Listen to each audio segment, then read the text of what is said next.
if I'm being asked this question, what should I do? Or what should I say? Or what can I say?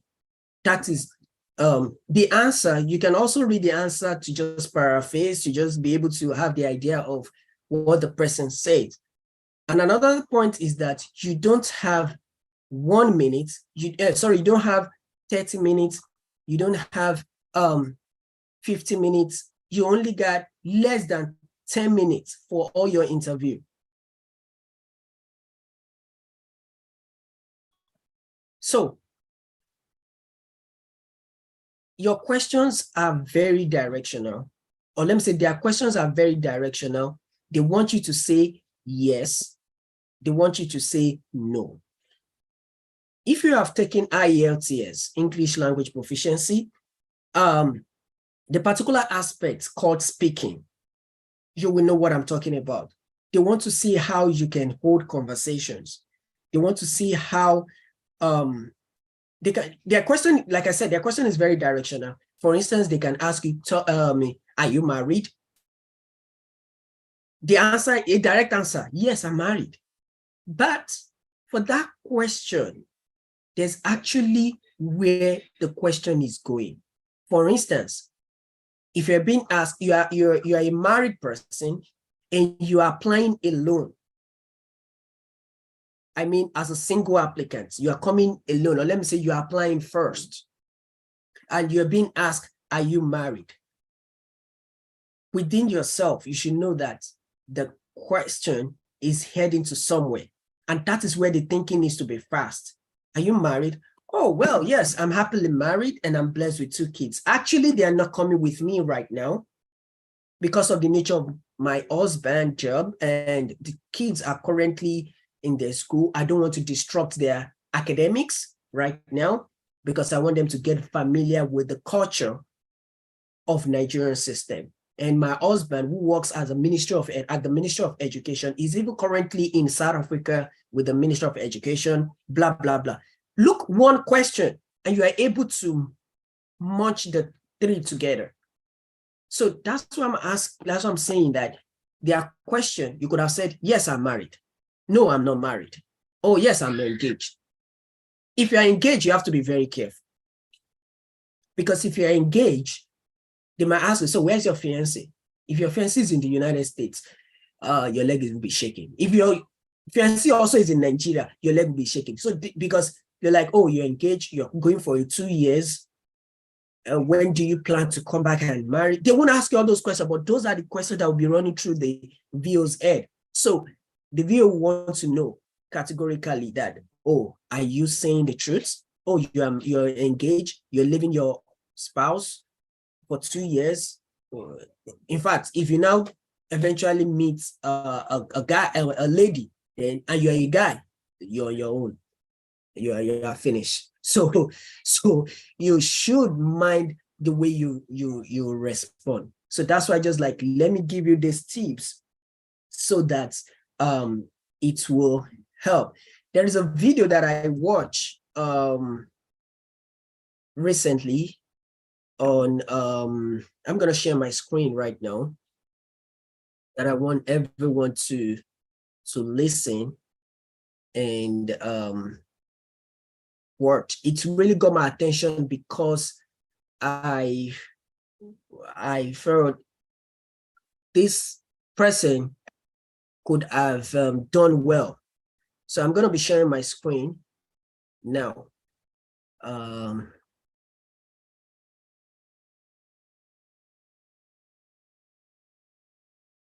you all see my screen?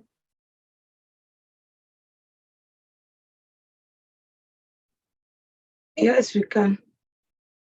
Okay.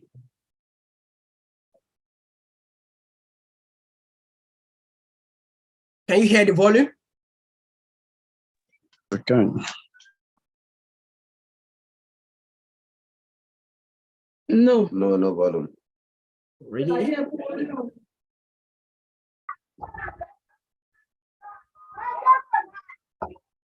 That person should mute. Somebody is underneath. If you are just joining, please mute.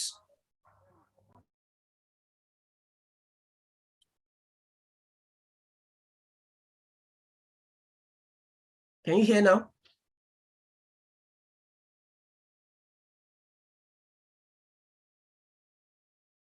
Hello?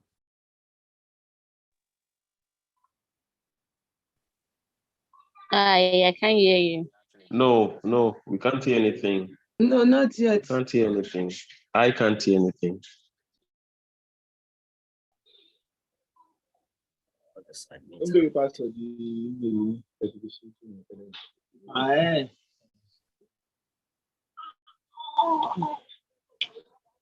Okay, if it is not playing, maybe I'll just share it out for people to just watch.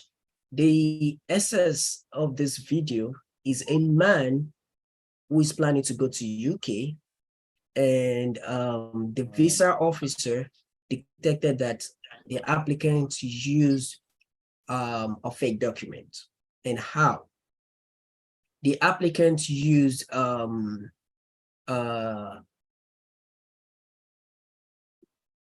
international, not international passport, the passport of the person. They're actually two.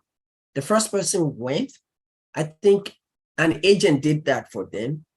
And the first person went and got denied. So when this man decided to go again and using the same document, the same thing, it's just like, just change the name and just put it back and just went for the visa interview. And that was where the problem. So the visa officer, the case officer rather, happens to be the same person that attended to the first person. So decided to look at the documents and realize that both marriage certificates, that's why I was trying to say at the beginning that they have information that we think that they don't know. There is a marriage certificate template that they have, which is already signed. All you need to do is just put in your information and just believe that they're going to take it. In the video, it was known that they have the information, they have the marriage certificates on its own, they have it, they have that template that people will just sign. And this person in particular failed to even defend himself. They were asking him questions and he was still saying, maybe, I think. You claim to be married, you don't know where you had the baby or you had the child, you don't know the registrar that you yourself did the marriage. It's kind of disappointed, because how can you have a marriage in a registrar and you don't know the name of the registrar? The bank statement that was used was the same bank statement that the previous person used. This person also claimed to be a lecturer in Babcock University. And in Babcock University, and the visa officer asked, how many students goes to Babcock University? And this person said 50. Even the whole school, like 50. Well, I'm not from, I didn't go to Babcock University. I'm sorry to bring Babcock because that's the video, but those that I'm very sure, even primary school or high school, the case might be, there'll be more than 50. And I know Babcock for that matter. And you said 50? And the case officer also used a psychological question for you. Do you know a particular name? You could have said, among all students, how can I be able to know a particular name? And you still have said that, yes, I know the person. That's to tell you that they have information that we think that they don't have.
Mr. Kim, I can't hear anything here.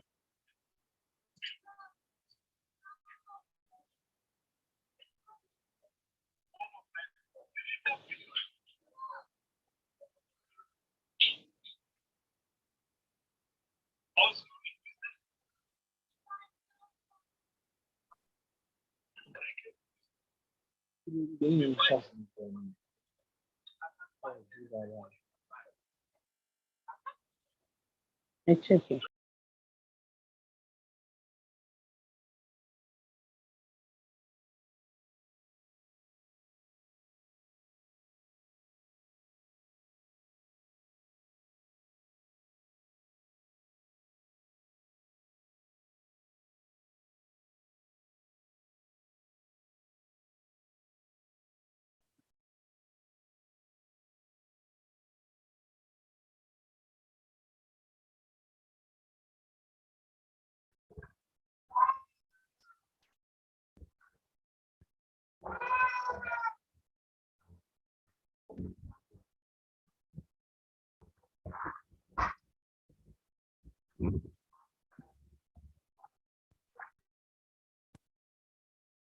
He's also wearing the same shirt. Can you all hear me now? Was refused only a few weeks ago. When he applied, he Can you also hear now? submitted all the same documents. Are Yes. submitted. Yes, yes, I can hear.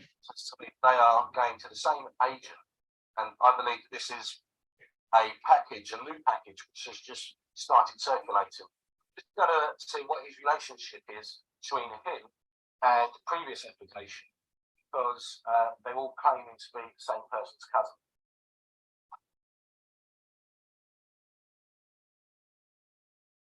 Thank you. Hello, sir. Take a seat there for me. Thank you for being so patient with us. I want to confirm that you're employed as a lecturer at Babcock University. How many students go to Babcock University?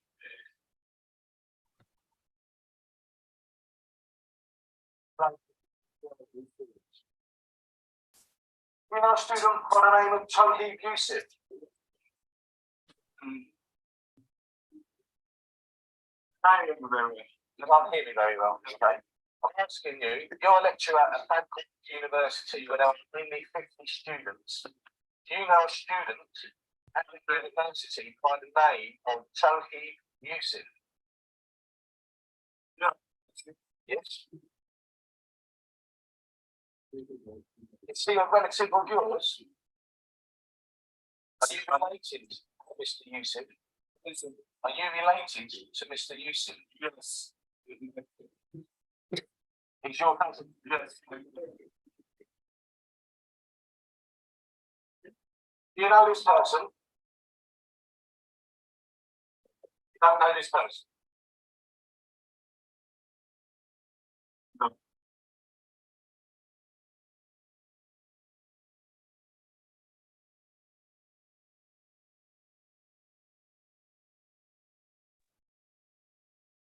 This person is your cousin.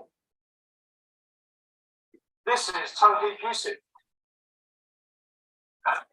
This is Tony Yusuf, your cousin, who studies at your university where you are employed as a lecturer.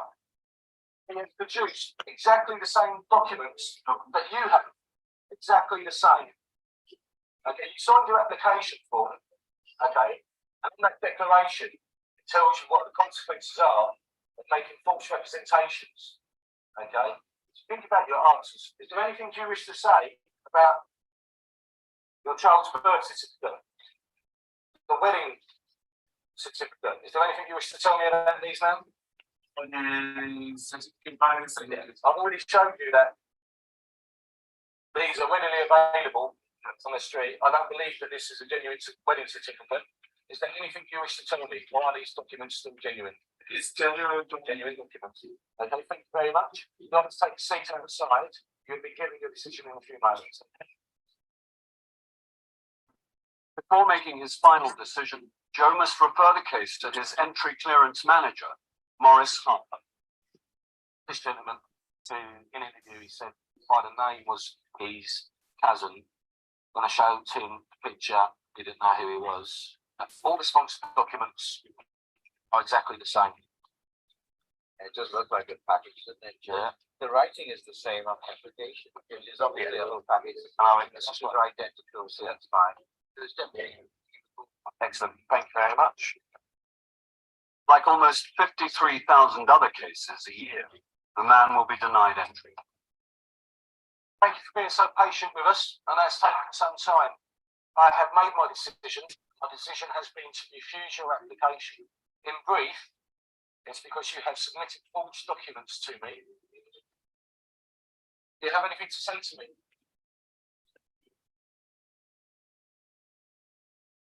There you go, sir.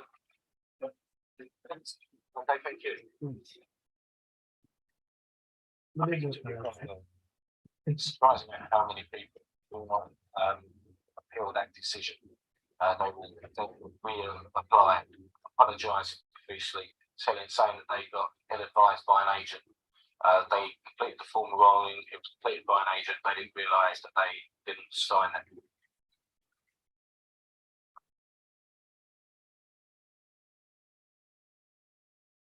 So that's exactly what I just explained. Imagine the UK visa officer, the agent, the VO, I don't know the name, I can call him Joe by name. They have the templates of so-called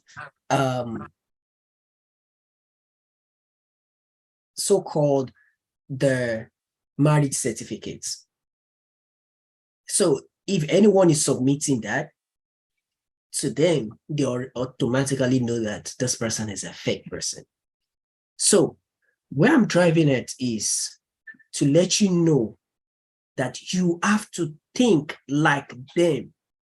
I always tell people, please do not listen, hear, or pay attention more to other people's transcripts.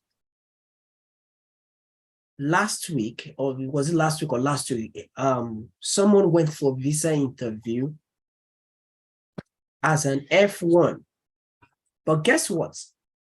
This person was listening to an advice from someone that went for a B1, B2, that was given a B1, B2. B1, B2 type of visa is a visiting visa. Please, if you're just joining, please mute yourself. So this person was taking advice from somebody that got our visa with a children, but on a B1, B2, which is visiting visa. So while we are trying to explain how to go about your own process, which is F1, it was just, no problem, I got it. And this person already crammed the first question, which usually is, tell me why you're going to the United States. But surprisingly, this person was asked the first shocker question. Where's your husband? And said, I can't hear you. Yeah. And the person still repeated, and that was where she lost the balance.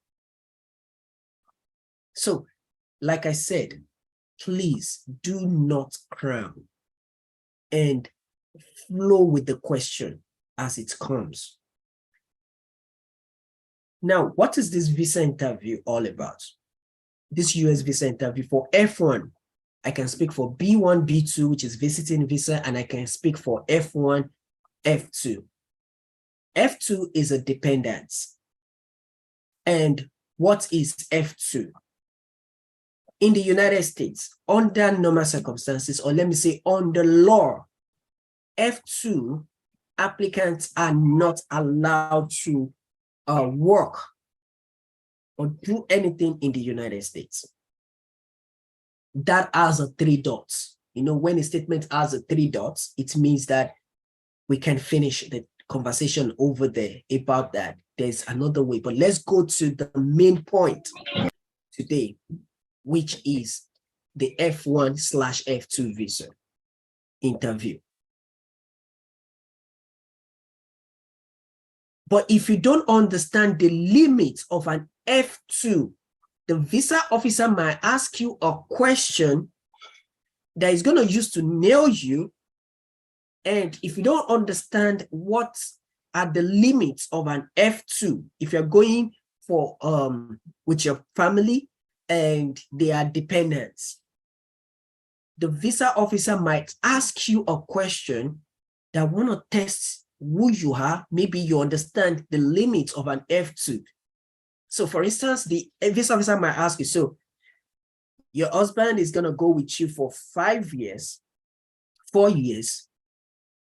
What is your husband going to do? Like, because you can just stay for good 4 or 5 years and 3 or 4 years and you won't be doing anything. So what if I ask you, so tell me, I know you're going with your family. Sorry, I hope you all can hear me.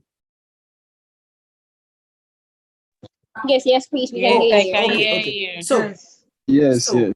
So thank you. So if your visa officer now asks you that, oh, tell me, what's the plan? Your husband is following you. What prompted that? And you're like, oh, and so that my husband will be supporting me while I'm studying. The officer might go like doing a job for you in register and come, and you, if you fall the victim and you said yes, is authentic, automatic, original classification of deny, like authentic. So in that aspect, there are ways whereby we can go through that route.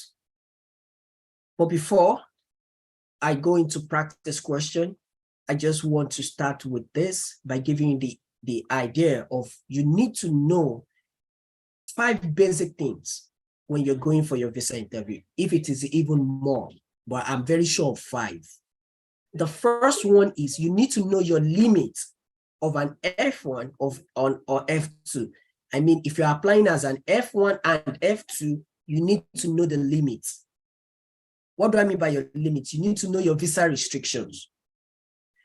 As an F1, part of F1 restriction is you cannot use, of course, you're going to get your social security number that you can use to work, but you cannot use it to work in the United States aside the school. Because the way the visa is, for those that have not seen the visa before, is not a sheet of paper. It's going to be pasted inside your international passport. And the name of the school will be written boldly on your visa, on the visa rather, that is pasted on your international passport. What that means is that the school you are going has 100% rights over you. They can do and undo. They are the ones sponsoring you. And by the time you fall out of status, they will be going to report you. It's not even a report per se. There is a platform where service records are kept. And once the service record shows terminated, there's going to be a reason. The second line is a reason. And the reason will be out of status. And once that is out of status, you won't want to fall out of status. So part of F1 is your paperwork, your SSN, your social security number. You cannot use it to work aside from the school that is sponsoring you. So you can work with the school, or the school can place recommendation for you. So that's why by the time you land in the United States, talk to the DSO of your school and seek advice. Because A was able to do it and it was successful, that doesn't mean B is going to be successful, or A or B. And the truth is, you see all these penalties, I can say I haven't seen in person, although it has happened to me, but I was able to curb myself fastly. I haven't really seen the person that went through that penalty. What do I mean is that, you know, some people will be asking you, I'll call it stupid question, that, oh, if I use it to walk outside the school, what's going to happen to me? I am very sure that if you ask 1 million people, 1 million international students here in the United States, they will tell you what, go and try it. Nobody want to fall a victim.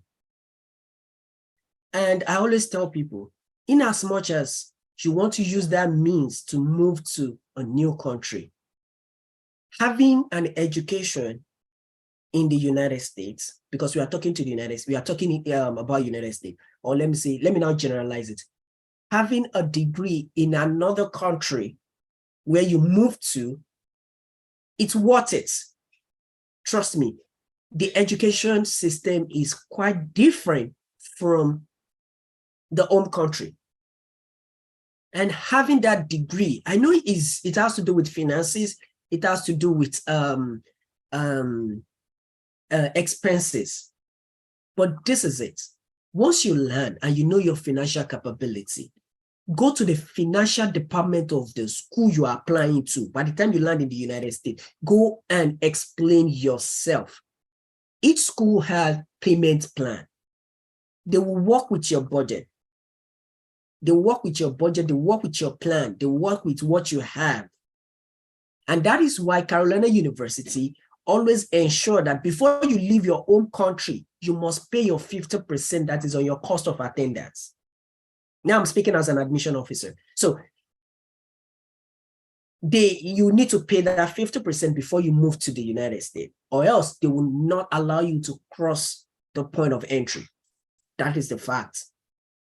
And they don't even need to run after you. What they need is your I-20.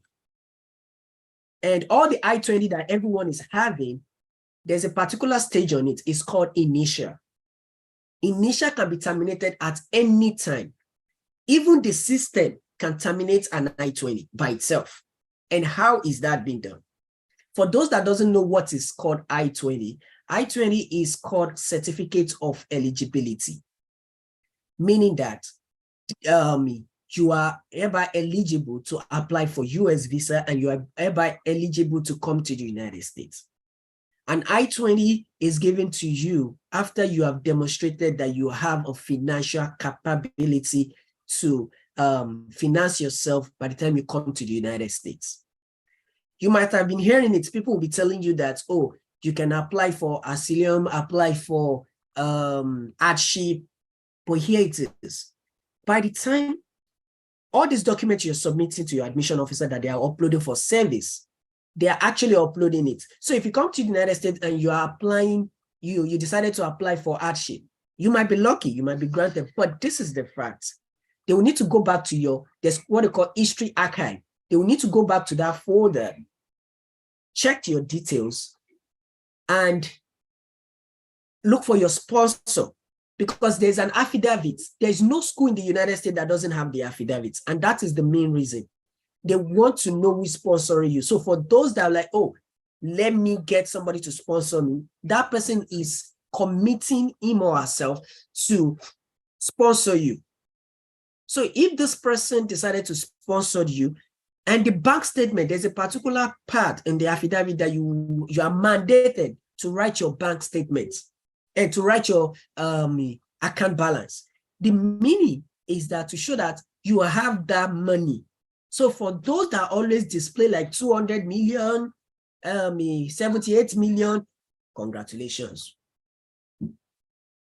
So if by then you're about to pay the 50% and you couldn't pay it, that is where the problem is going to lie. Oh, you have proven to us that you are eligible.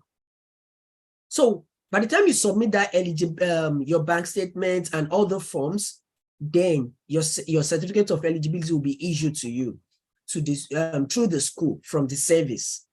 Service is student exchange program. Now, they are like in Nigeria or in Africa, or like generally, they call them part of Ministry of Education, and we call them like this governing body for Nigeria and education. So that is who they are too here. So like NUC. So thank you. So so that is their work. So once the service certification is out, which is your certificate of eligibility, then you can proceed to apply for your visa. Now, when I said system can terminate your I-20, it's very easy. For instance, you apply as spring, as in you are coming in here to the United States for spring. Spring is January, summer is May, June, while fall is August. Now, the I-20 you are having with you is for spring 2023. And right now we're in summer and you're still in your country and you believe you have an I-20, you need to communicate with your DSO. If you haven't paid the service fee for that I-20, that's where the problem is going to stand again. So when you have your I-20, I always tell people that the best thing you need to do is go and pay that service fee. Service fee is what you register the I-20 on. So when you register the I-20, at least you are kind of safe. So let's say you couldn't make it that spring, then you defer to summer.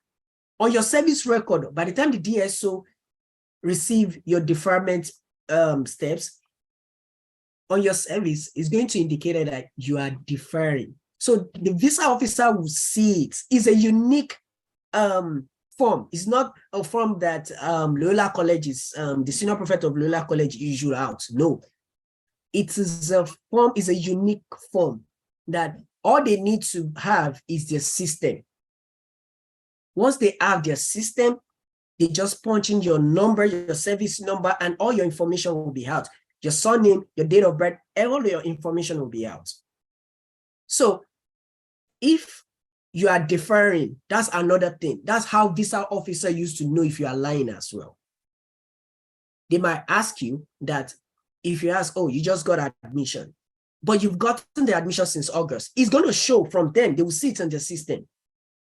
That's why I always tell people that you need to get yourself familiarized with the I-20 you are having. Some people get denied, not because of what they are saying, or maybe because the visa officer, you think the visa officer doesn't like you. It might be the information you supplied doesn't tally with the record they have on their I-20. So if you couldn't make it to summer, after 14 days of the dates that you're supposed to resume on your I-20, let's say you're supposed to resume January 7th, and you couldn't make it, and you didn't inform your DSO that you want to defer. The system, even without the DSO doing anything to it, the system will terminate your I-20 14 days after the date of your resumption. They do that to control the documents because they know that it is called certificate of eligibility. So they want to hub the way the I-20 is being out. So by the time you stop into the point of entry and you show them your visa and your I-20, they will know that, oh, well, sorry, you can't enter the United States. Your I-20 is hereby terminated. You need to contact your school. So it happened that way. So immediately, for those that they have summer I-20 with them, and your DSO or your admission officer is yet to defer your application to fall or spring, you need to contact ASAP so that you don't lose that service. So if you have paid your service fee, note that the service fee is only valid for just 1 year. So you need to know when you paid your service fee as well. So if it is up to 1 year and you're still you are still in your country, definitely you need to communicate with your DSO as soon as possible. So you need to know what this I-20 is all about. So that is why some people will say, oh, they've terminated my I-20. It might be the system. It is the way it is being denied. That is the way it is being denied, rather. So 15 days after the resumption date and you are still in your country, you need to contact the school so that they can defer. By the time they defer, by the time you're about to enter the United States, at the point of entry, the immigration officer will see that your application is being deferred, or you are under a late resumption and the school will issue you a letter. So that is that about it. So I hope I'm able to sharpen your thinking about this what is I-20 and what the visa all about, and the documents. Please be careful. So that is the number one agenda, which is an overview of what the visa interview, what you need to know. So let's go to the visa interview process. Before you get to this visa interview section, what have you done? What are the steps? You might be thinking that you don't really need that, but there are some that they don't really know what they've done for them, or what the person guiding them have done so far. So let me quickly recap. The first thing you need to do is you submitted an application to a school. Then you did a series of evaluation of your credentials, of who you are. And immediately the school received your evaluation and they make decision and they gave you admission. Congratulations. That is just one journey. The second journey is how to get this certificate of eligibility called I-20. This certificate of eligibility, how do you get it? You have to first pay the enrollment deposit. Now I can speak only about Carolina University. You have to pay an enrollment deposit. We call it acceptance fee in Nigeria. You pay that. Once you pay that, the admission officer will issue you some documents that you need to complete. Part of it is your affidavit and the cost of attendance. This cost of attendance is what breaks down the amount. Now, let me clarify this. I've been receiving an emails towards that. Now, the cost of attendance that the school will issue to you, there's a difference between it. How? I can't share a document, but I will explain. So, this cost of attendance, it means the amounts that both the United States government, the school, and yourself, you must have in your bank statement before the certificate of eligibility is issued to you. Note that in your cost of attendance, they've already captured your living expenses. You are not paying to the school the living expenses, but they still want to see it in your bank statement that yes, you are capable of sponsoring yourself, or somebody is capable of sponsoring you. That is why applying for hardship sometimes is always difficult, because you already provided that for every year, this person will be providing assistance for you. We even know that, even if they know that you just use it to like get this thing, but that is the fact. They don't want to know that you use it to get something. They believe it is real and they want to maintain it that it is real like that. And that is why by the time it is time for you to pay the 50%, the school won't listen to any excuse. If you're having bank issue, I'm telling you this, go and solve your bank issue now. If you're unable to transfer or wire money to the United States, or how you're going to pay it, right now I heard that the CBN is requesting for, no, it's the CBN. The bank is requesting for, if you want to do international transfer or pay school fees, for those that are coming to Carolina University, trust me, that method cannot work. You cannot use Form A to pay to Carolina University. They don't have international accounts, and people have bastardized that, and that is why they stopped it. So you need to start thinking about how you're going to buy dollar in either black market, green market, red market. I'm telling you this because by the time you have your visa and you need to pay the 50%, they won't listen that you have a bank issue, because you've provided to them that, yes, you are capable of financing yourself. So the point is that it is very directional to use your discretion in everything you want to do. There are some, by the time we go to the visa interview process, we're going to go off record, so I'll be able to explain in depth what you need to know. So immediately you have this admission, you get your I-20. What next is for you to fill a DS-160. You see this DS-160.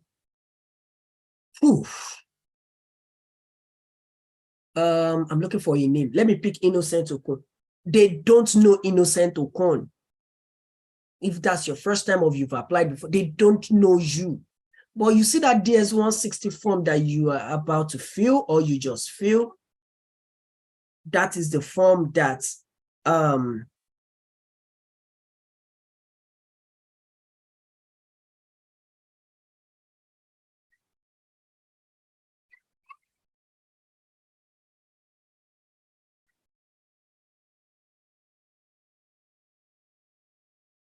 sorry about that. I just received a message. Somebody's trying to join, trying to find a difficulty, but I've told the person to watch it via YouTube, yeah, of course. And maybe you can just drop the questions there. I can see it and I'll be able to respond that. Sorry about that. So, as I was saying, I will fast forward to the DS-160 key points. I was about to mention those 5 things then, but I cut away. But right now, we're mentioning what the visa officer wants to know, or that might be able to give you an edge over others, are 5 good things. It's classified as 1, which is home tie. They want to see that you have an home tie. Gone are the days that people use properties, they use land, business. Yeah, they still accept business, but I'll explain what type of business. So if you are saying land, they know that you can always call. You can always, when you get here, you can always call. Oh, Okorochi, let me talk to Uche now. How much you go buy my land? Yep. And you sell it, and that is it. And you can easily get the money back. So they see that as, they know that that's what people can do. Properties, house, you can use it to rent. And at the end of the day, I'm even tired of all those tenants. Please sell the house and let me have I don't even want to think about properties or problems in Nigeria again. So that is another thing. So that is why properties is not working. Now, the question is, what are the things that works? Well, sometimes it works and sometimes it doesn't. But this is it. Psychologically, it helps. The first one is family. The number 1 thing, home tie, is family. Go and argue it anywhere, it is family. Let me explain what I mean by family. If you are married and you are coming alone or as one person, it actually increases the chances of getting the visa. That is the truth. Why? Because of the family. By the time you appear to the visa officer and the visa officer is asking you, so tell me, are you married? Oh, yes, I'm happily married, and I'm blessed with 3, 4, 5, 6, 7, 8 kids. They're actually not going to be joining me right now because of the nature of the job of my husband, or because of the school of the student, blah, this. The visa officer have seen it that categorically something is going to bring this guy back. And once you process the I-20 of your family, you cannot go alone. Although people do it, you can go alone, but the chances is very slim, because once the visa officer input your service number, that is it.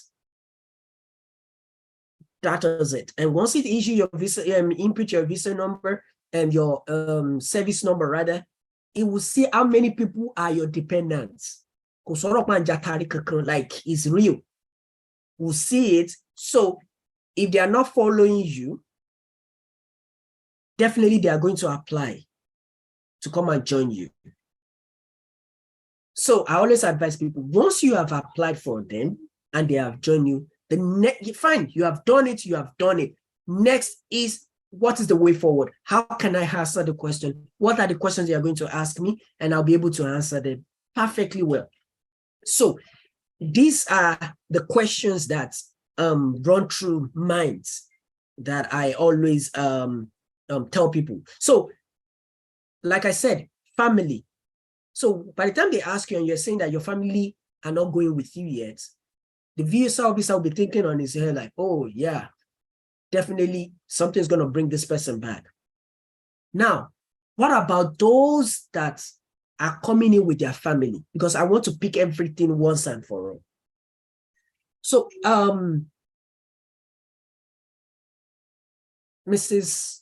Anifat, for you personally, the best answer to give the visa officer at that moment, since you're going with your family and you want to maintain home tie of your spouse, or let me say the home tie, is very easy. All you need to tell the visa officer is that, well, the nature of the job of my husband, of course, he's going to follow you, but they are not coming to stay with you. They are just coming to see you off to the United States.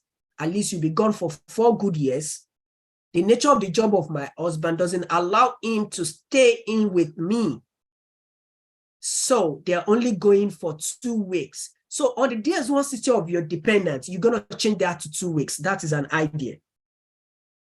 They're just going to be gone with 2 weeks to help me settle down. That would be your defense, to help me settle down. And in fact, then the husband cannot pick it. As a matter of fact, I have an international conference on so date, which I must attend. So we just use this opportunity to, and the kids also, they're always after their mother.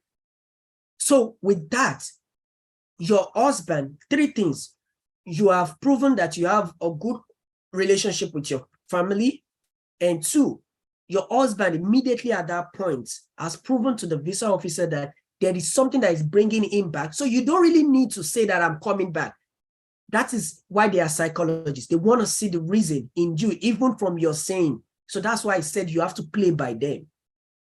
So if you are putting 4 years, 4 years that you plan to stay for yourself as a principal applicant, then you change your family to 2 weeks.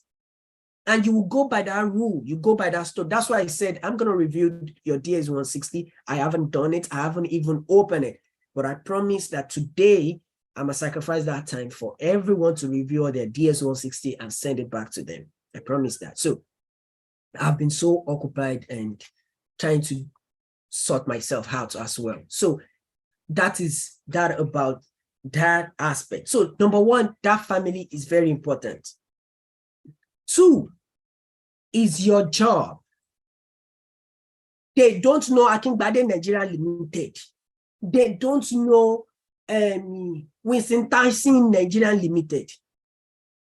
Use a qualified word for the nature of job that you're doing. If you're a social media person, think, I can't speak for you, but think about a social media that, or let me say, something related, and name yourself to them. For those that are government worker, that's superb. So tell me, what do you do? Oh, I work as a civil servant. I work at the Federal Ministry of or I'm a teacher. Yeah, they know lecturer. If you're a lecturer, good, fine and well. I'm a lecturer, but it's always best to use teacher. The teacher has more weight than lecturer, trust me, because that one really means a lot. If you're a teacher, it's either you teach in a school or you teach in high school or you teach in secondary school or teach in university, or you have an educational consulting firm that you are leading or you are teaching, you are a leader. So here they see leader and teacher as the same. So that's why teaching or teacher way. So you can say, I'm a teacher, I lecture as well at a university, blah, blah, blah, blah. So the nature of your job or job, let me put it that way, also an home tie. That is why on your DS-160 at the same time, you need to, I don't know what you see, permutate or try to like cut the number of, maybe increase the number of years that you've been working with the school. How about those that just finished institution? How about those that just finished their high school? What job would they put? They don't need to put job. They will just put not employed or students. There's a column there that says students, and they will define what they do. I just finished my secondary school and I'm proceeding for my career in so place at Carolina University or to pursue my bachelor's degree in this. And you should be able to defend that. Don't be like the other person that they were asking. Imagine that was so bad in the last video that we just watched. That was so bad. You couldn't defend where you gave birth. You couldn't defend where you had your marriage certificates, like all in the name of you want to build home tie. So you need to get familiar with your documents. You need to get familiar with your documents. I'm making emphasis to that because when I watched the video, I felt like, oh, this is disgusting because the person could not even explain himself very well. So that's number two, which I said I said the first one is a family, the second one is home tie. And the first one is family, rather, the second one is nature of job. And number three is ability to demonstrate that you are coming back to your country. You can see that everything goes in line with each other, but the fact is for you to now demonstrate, I put the word demonstrate. There are things, for instance, you need your letter of release. You need your letter of release. What do I mean by letter of release? They call it study leave letter. Maybe your company is releasing you for a period of time. That is why you cannot, they note categorically, they might even ask you, so for how long have you been working in your country, in your company? Maybe you put 1 year. Maybe it was September 2023. We are not in September yet, sorry. January 5, 2023. And they were asking you, so for how long have you been working with the company? Well, I've been working with the company, it's been long, at least 2 years. But on your DS-160, that's why I said that DS-160 is very, very important. They don't know anything about you as at now. But by the time you complete that DS-160, then they know who you are. So you have all the time to either cut, paste, adjust, shock, remove, delete, cancel, multiply the DS-160 before you submit it. And I always tell people, do not be in a hurry to submit your DS-160. Quote me anywhere, and I'm telling you that do not be in a hurry to submit your DS-160. Things changes. For instance, let's assume that the US government just display a news that you must have certain amounts in your bank account before you are being given visa. If you mandated that, you can easily go back to your DS-160 and adjust that. Maybe you remember that you had an achievement in part of a place that they will ask you that, do you have a community service that you've rendered? You remember that, oh, I think I did a community service at Alengongo Nigeria Limited. Let me go and write it there. So anything can happen that you'll be able to put there for those that they are doing volunteering, child rights, guest guide, Boy Scout, those things help on your visa application. So these are the things that I always tell people that don't be in a rush to submit DS 160. However, put it at the back of your mind that you must submit this DS 160 at least 2 days to your visa interview, regardless of maybe after you now remember that, I think I need to put this. Trust me, you always remember to put something, but you can always defend that when you get to the visa officer.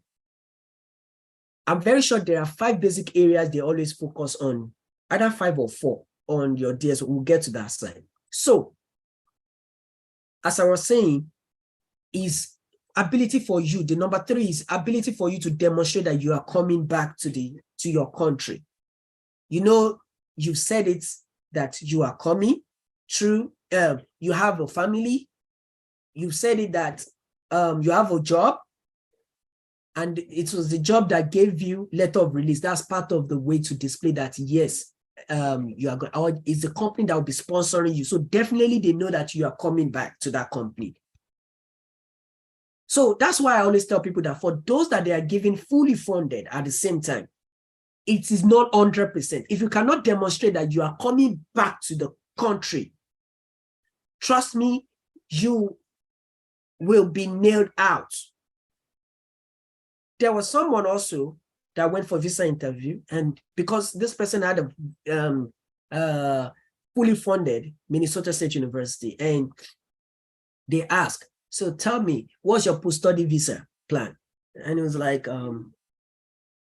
well, you know, that might like, it's a fully funded, they are giving me visa. Like that Geluni embassy. So like they are giving me visa. So, and well, when the time comes, we'll cross the bridge. I was like, really? When the time comes, you cross the bridge. And the visa officer was even so polite to ask you, pardon, you said? I didn't get that. Could you please repeat yourself? Yeah, I mean, let me finish this first, and I will think about what to do next. That's why everything needs to be open. What the visa officer wanted to know that you have a fully funded. Are you staying in the United States when you're done? Even if you are staying, you won't say it like you are staying. You can say that, oh, like I said earlier on from my previous conversation with you, I'm being sponsored by a company. By the time I'm back to the company, I'm expected to come and hold the position of a regional manager. And that's the more reason why they're sending me out to learn and be able to be back so that I can manage and control, finance the company. So definitely by the time I'm done with my program, all I've learned will be used at the company by the time I'm back to the country. So that's where the officer is going.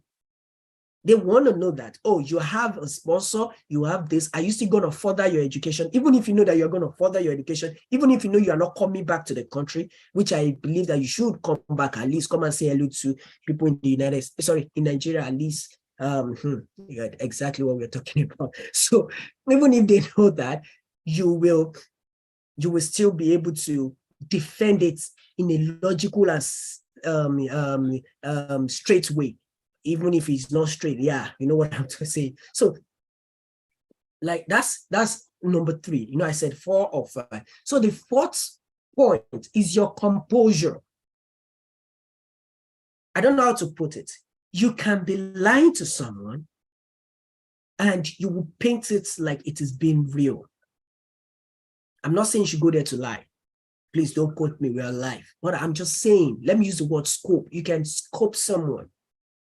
You can place it like, oh, it is being real. And at the same time, it's not real. So it is something that we should be mindful of. That composure. There are some people that they can speak. Yes, you can talk. You know how to answer question, but it is not like visa question. Because if you can talk, blah, blah, blah, blah, blah, blah, blah, blah, you will say what you are not supposed to say. And when visa officer notices that in you, that, oh, this person can talk, the question he might have asked, he will try to repeat that question back to you, thinking or trying to look at correlation of your question, of your answer rather, the first answer and the second answer. There are some that they would have said whatever they want to say, and when you re-ask them that question, and they'll be like, they will say this another thing. So part of the thing that the visa officer want to know is the consistency and genuinity of your program. Among other things is favor. You see, by the time you step into that, on that day of your visa interview, anything can happen. But by the time you step in, you're on the line for your visa and they pass you, the accreditation is done, successful, then the only thing you're going to be praying for is just favor. It is not about how well you know how to speak. It is not about the document you are going with. It's just by the favor of God. If you believe in God, that is it.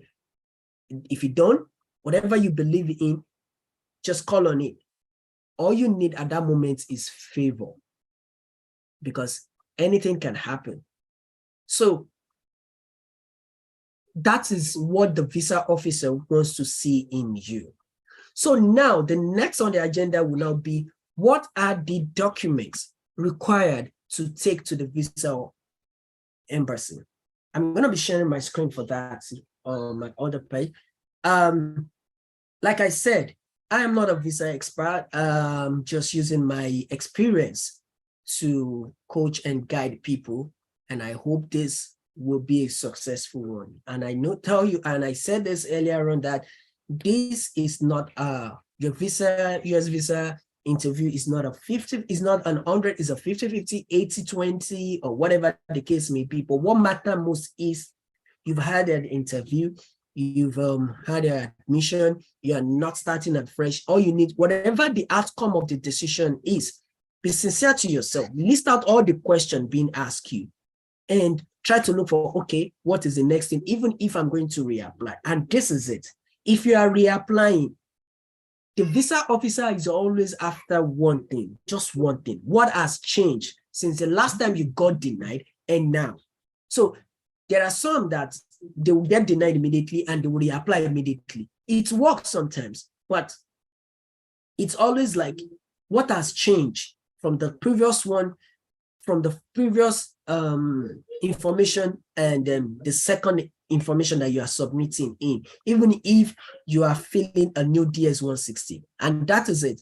If you're being denied, that DS-160 is gone. You have to fill another DS-160 and pay for a visa fee. And also, I would like to tell you this. For those that doesn't know how to check a date, there are 3 different ways to check dates, visa interview date. The first one is you turn yourself to night worker and you start checking dates by yourself. You might be lucky and you select a date. They always sometimes release dates. The second one is to apply for emergency visa interview date. This is your right as a student. No agent needs to collect money from you on that. You can do it yourself. All you need to do is go through the site, the USCCI site, and check the documents requested for visa, for emergency visa. This emergency visa, once you apply, although it is not 100% as well, they have to check their availability and communicate with you if there is space. Once there is space, they will usually approve that and give you a date that is closer. But you can only apply for this emergency 60 days to your resumption. So what do I mean? If your school is resuming August 7, so if you're going to count it backward, July 7 makes it a month. Then June 7th make it a second month. So from June 7, you can start applying for emergency dates. So if you applied and they approve it, they're going to move your date to the closer dates before your school resumption. So the way it works is that, let's assume you want to book an appointment for somebody now, even if it is January 2020, 200. You first select that date. You first pick that date to ensure that you're already in the system. So once you pick that date, you now wait till 60 days to your resumption. So once it is 60 days to your resumption, you can now apply for emergency date. So once you apply for that emergency date, they can now move your date from that 2020 200 to the last, as in nearest to the school resumption. So that is where the visa interview works. And the third one is usually the one the agent used to collect money from us to get date for us. So that's another way of getting visa interview. So for your visa interview, what are these documents that we will need to take to for the visa interview? What are the documents? It's just my own personal way how I classify this. I divided this into 3 folders. What are the folders?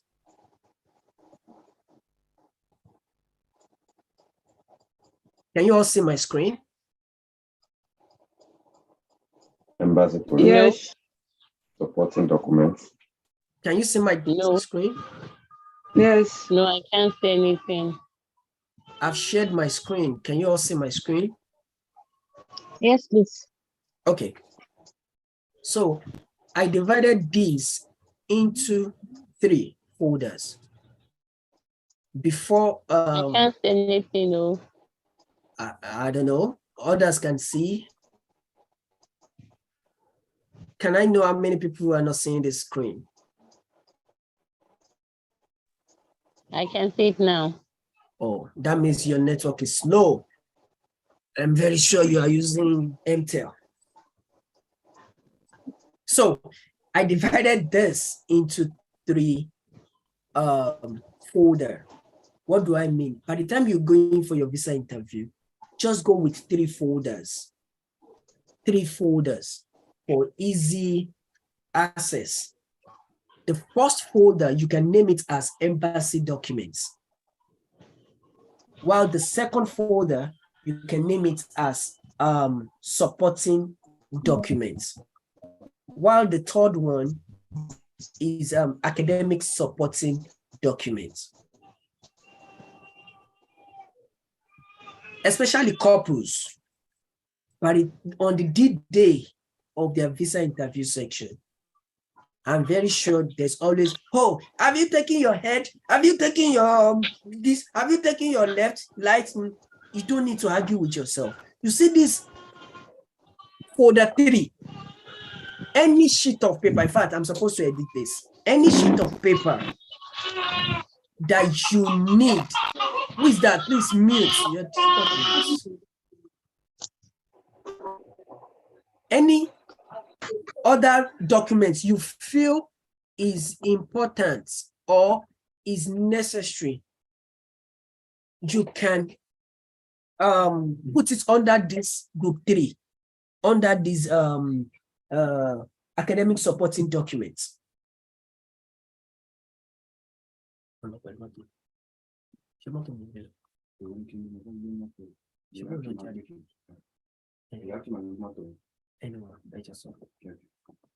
So, group 3, put everything inside, any paper, anything you feel, this one will be useful, let's go with it, take it along.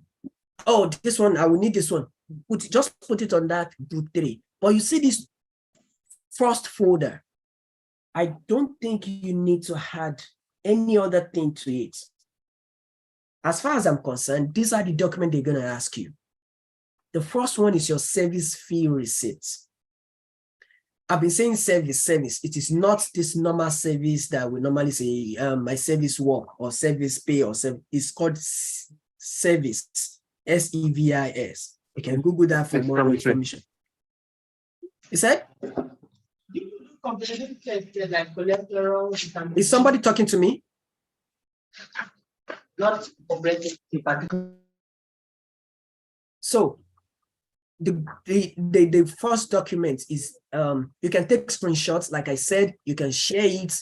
This is not a paid advert. This is just my own way of giving back to you people. So go ahead and screenshot, do anything with it. So the first folder, there's this normal light yellow jacket that I normally sell. You can put everything. They just name it as embassy document. So what are the embassy document?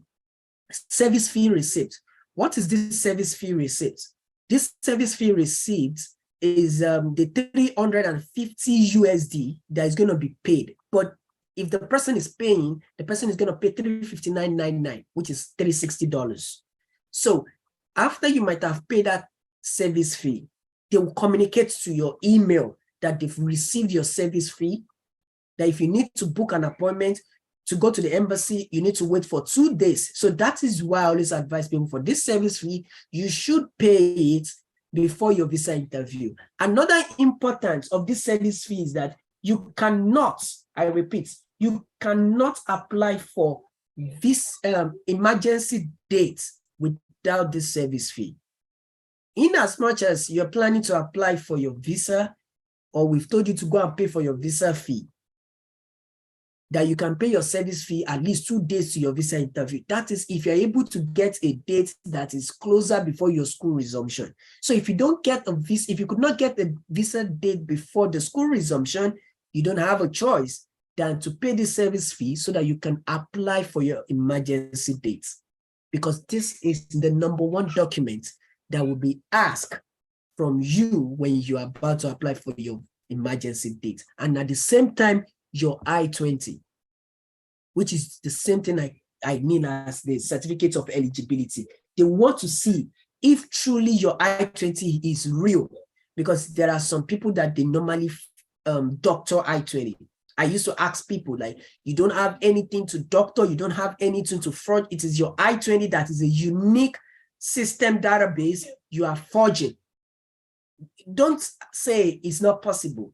We are seeing it every day. We are seeing it every day.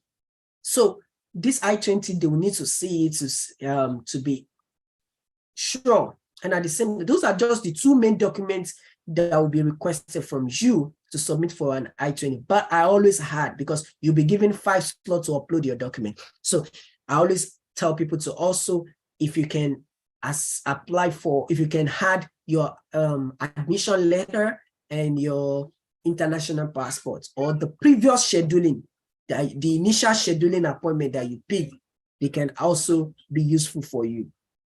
So after the service fee, the DS-160 confirmation page. So after you might have completed your DS-160 form, on that form, they will tell you that do not bring this DS-160 to the embassy. That is not your confirmation page. By the time you submit an application, and by the time you submitted your DS-160 form, a confirmation letter will pop out for you. And that is what is expected to take to the embassy. The third one is, I said, recent updated new scheduling appointment page. I purposely put it this way because there are some people that they will just see, oh, is scheduling appointments, I'll go with it. Don't forget, if you happen to be the person that applied for emergency dates, the old appointment page is useless. You don't need it anymore because you are not going on that same day. They've moved your day, but let's assume you got February 25th and your initial date is February 25th, 2024, and you were able to move your visa interview date to August 5, 2023. You cannot definitely go with the scheduling appointment of the previous one. So that's why I put the recent, I mean updated. I'm talking about the new scheduling appointment page, so that you don't get yourself confused about the scheduling page. So if I'm helping people to do their documentation, I'm always asking them that, can I see your appointment page? Oh, this is it. I will still ask the person, what date is it? It's just for us to be sure. It's not like I'm not saying, we just need to be double sure. At least I'm using 4 eyes, so you are using 2 plus 4, that's 6. We should be able to know that even if our village people is going to wake up, we know that, no, that day they are sleeping. So the most important part, which is your international passport, you cannot, you must not, you shouldn't go with your photocopy of your international passport data page. You go with the old booklet. of your international passport. So some people will tell me I have old one, go with it, because if I tell you don't go with it, I'm very sure if they are being rejected, you'll be now be saying, oh, maybe because I didn't go with the one they stamp. But that's so go with the international passport that you have. And of course, your I-20. I said signed. Yes, there's a particular page on that I-20 that you need to sign where you can see your name. If you are under 18, that is where your parent is going to sign the second page, the second line. You can reach out to me more about that. Then your visa fee receipts.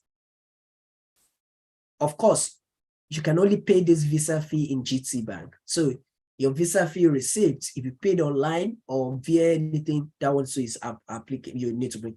Then there's specification, the 2 passport digital photos with USA specification. If you go online, you will see the specification. Or if you go to the site, you will see the specification. You see all these documents, they are embassy documents. Why I call it embassy documents? These are the documents that by the time you are being called upon for accreditation, and the organization of your document is intact. For instance, these are the 3 folders. You name this folder embassy document. You name this one supporting document.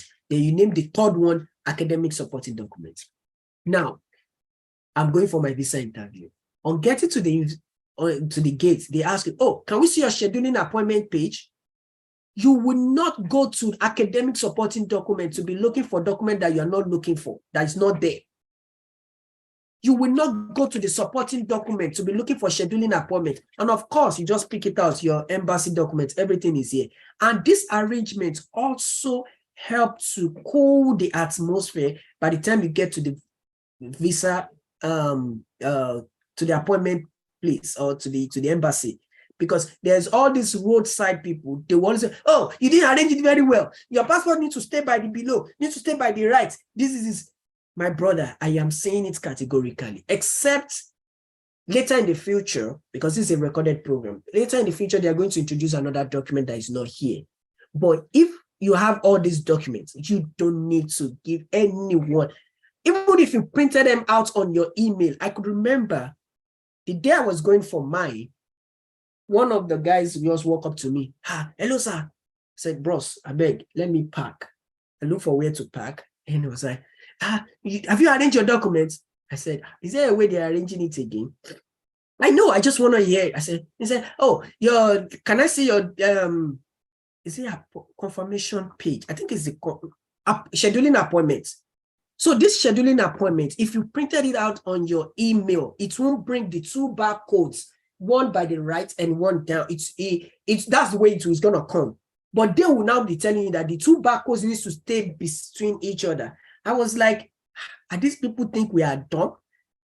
Because you want to exploit me, to get money from me? The whites, or let me say the Onyibos, that ask us on our scheduling appointment, do you want it to be emailed to you? They know what they are doing. Because there's an option on that scheduling appointment that says email confirmation. Once you click on that email, it will still ask you, do you still want to share it to another email? If it is one email you click on yes or no, and it will send it to your email. So for them to put that option, and you are telling me that the barcode needs to be beside, you printed it from your email, they will not accept it. Okay, if I get there and they do not accept it, I'll come back and print it. Are you still here? Yes, I'm always here. Okay, this is where I will meet you. That's what the thing I was able to tell the guy. He said, how about your passport? I said, which one? I said, passport photograph.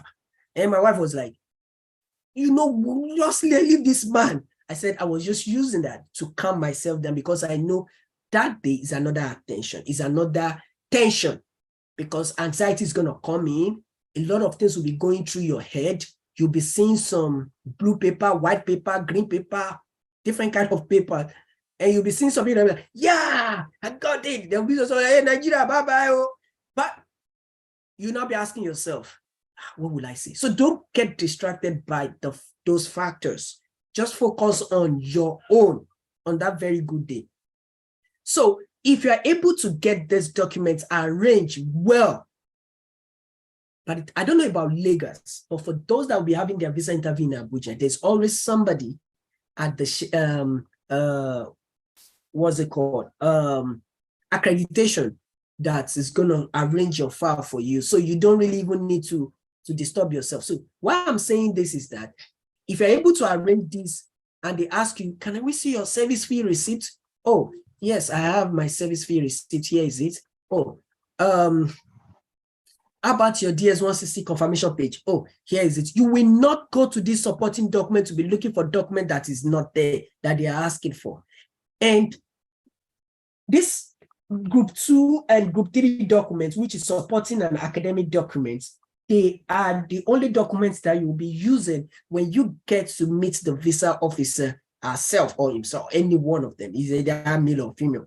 So the embassy document is actually the document you would need right from the point that you're getting down from your car and you're going in to the embassy, to the inside the embassy. Those are the documents they'll be asking you. So if you now have it, you won't stress yourself. Peradventure, on that day, maybe you wanted to zip tea and you forget to add maybe visa fee or your international passport. All the best, like I always say.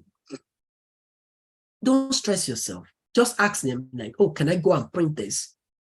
You need to cool the tension as much as you can that very good day. You don't need to give yourself unnecessary pressure.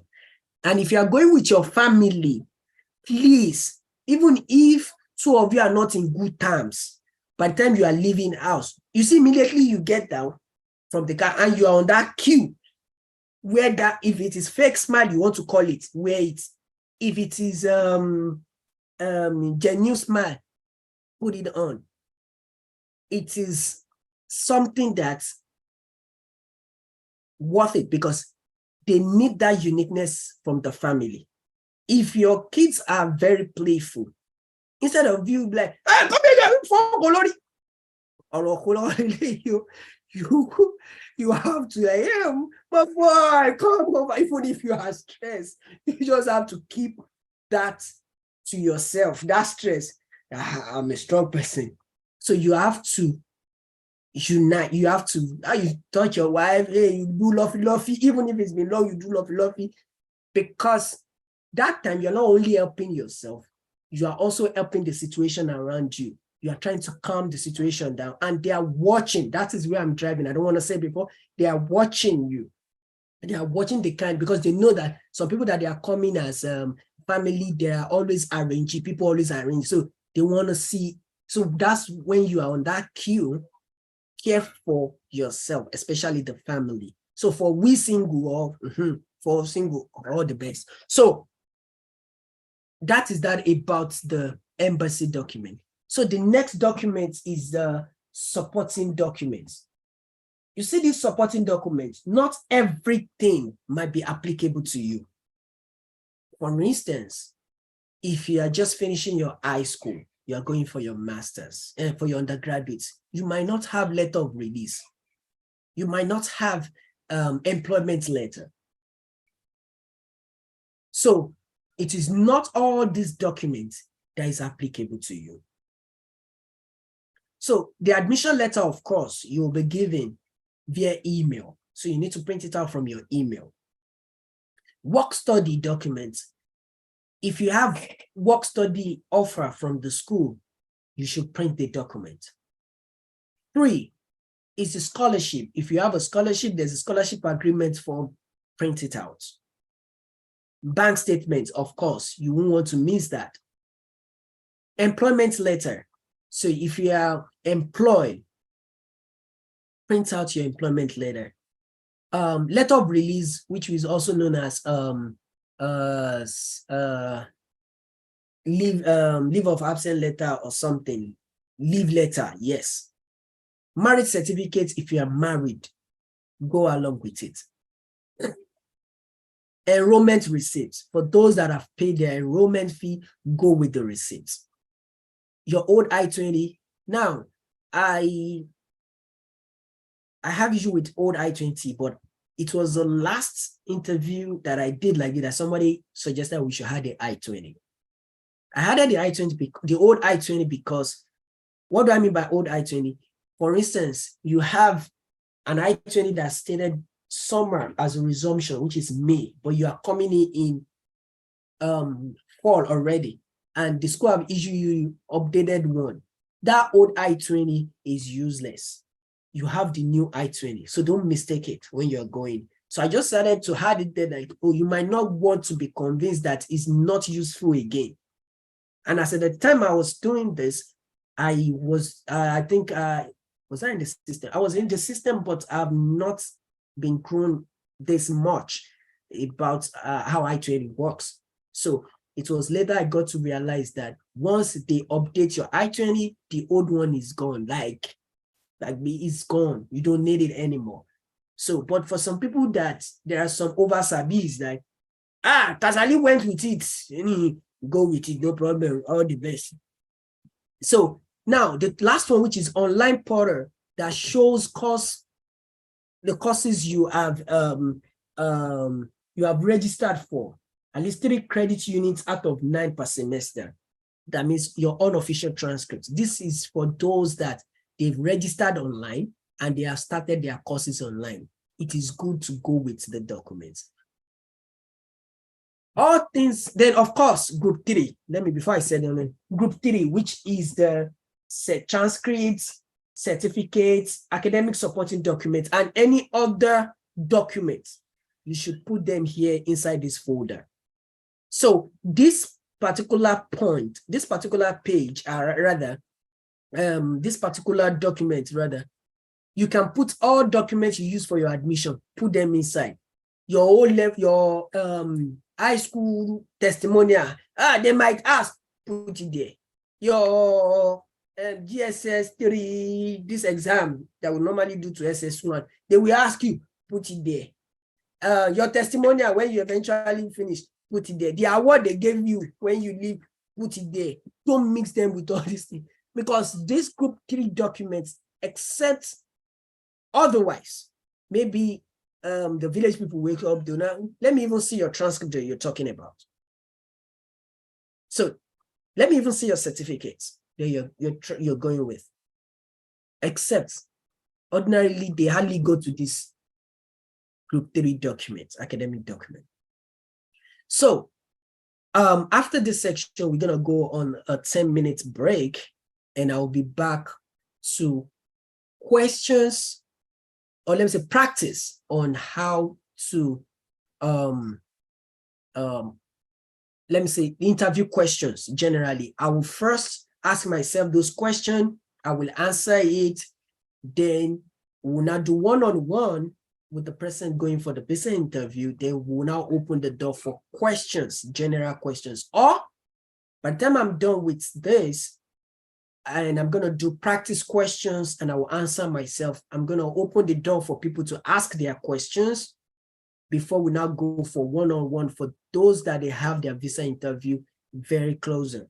And we'll just end the section. That it's possible next week, hopefully, I might come live like this, and whoever is interested to join, I will still forward the link. So, but one thing is this: if you want me to do one-on-one with you, just reach out to me and I'll send you a link. Just schedule the appointment with me and I'll be able to meet you one-on-one, and we'll have this conversation. With that, I will have you on my calendar because I've already made that link to the days that I'm available. So once you go in and you see the dates, it's 30 minutes and I don't have any time. If you pick dates and you pick timing, and that 30 minutes, I'm going to wait for just 5 minutes. If I don't see you online, I end it. I end the Zoom section and that is it. I will not attend to it again. So I'm going to send it out, and I will expect people to, if you want me to have one-on-one this with you, maybe 2-3 days or 5 days to your interview section, I will always come to your head, like, let's rub minds together. So before I forget, before we go on the break, there's something I want to tell everyone. Even if you have all these documents, they don't ask questions. Yeah. Oh, sorry. Even if you have all these documents, these supporting documents, your bank statement, you went to get your letter of release, you make sure that, yes, the letterhead is so bold, everything is so real, this is they will not ask you to show any documents. So here comes the question. How do you now apply all these documents that you've listed, all these documents that I want to have listed here? How do you now make use of them? These are the things I will be demonstrating for you by the time we are back from the 15 minutes. I need that 15-minute break. I need to take my medication. So 15-minute break and I'll be back. Don't forget we are live on YouTube in case you are not free to join the YouTube, the Zoom. You can always go to the YouTube and you can watch from there. And at the end of the program, I'll make sure I pin it so that you can always go back and watch this. So, like I said, note this, even if you have all these documents intact, the visa officer will not, I repeat, will not ask you to show him or her your document, your admission letter or your work study or your bank statement or your, except there is a kind of, the visa officer is trying to look like this guy or this person is becoming too smart. Oh, let me see the bank statement. That's where it's gonna come. Oh, let me see your admission letter. For instance, the person that I was saying, like, he went for the visa interview last 2 weeks, and the first question was, so tell me, well, where's your husband? And I was like, you said, I can't hear you. Repeat yourself. Okay, I mean, your husband currently, where is he? And she was like, my husband, yes, the nature of the job of my husband is like already lost balance. So they now ask you, so tell me, who's going to be sponsoring you? And in the process, because you already lost balance, instead of you to bring admission letter out, you are bringing bank statement out. Or instead of you to bring bank statement out, you are bringing admission letter out. So there is a way that we're going to apply all these documents while you're talking. Don't forget, they are psychologists. They are trained psychologists. They know everything that is going on with you, like in our country. So less is something you can. Some of them might even understand Yoruba. So because they are learning other language, they cannot be in a particular state or country and they won't learn their language, even if it is not in depth. Don't be surprised. They might know it. So you have to watch what you say. So after the 15-minute break, I'll come back and do the practice for you and be able to answer some questions before we now call on Mrs. Maiwa and the family, and I'll be interviewing them. And we'll be real this time around. You are my sister. I will drain you. I will make sure that, yes, you sweat, because we've been on this not today. So, and I really prepare for you for this. So I want us to be on the same page. So don't mind me if I scold you today. I want the best for every one of us. So if you all permit me for 15-minute break, I'll be right back. Thank you. Thank you.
Hello, everyone.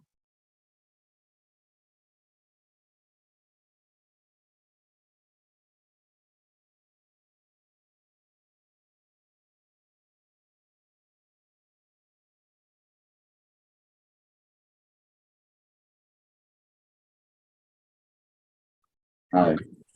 Hello, Dr. Akim. Okay. Make sure Is it 15 minutes already? it's not, but I'm trying to make sure like everyone is here. Okay. But we have 3 more minutes. Okay.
So, can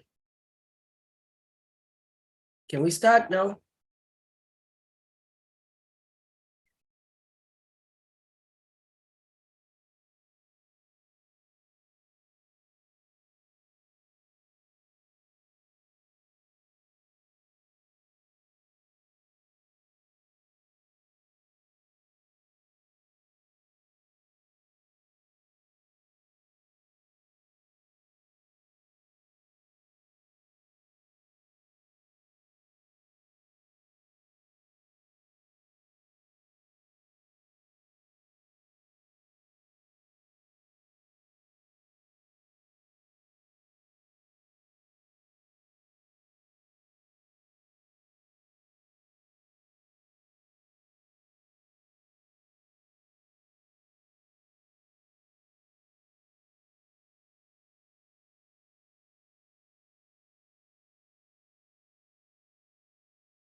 Hello, can you all hear me?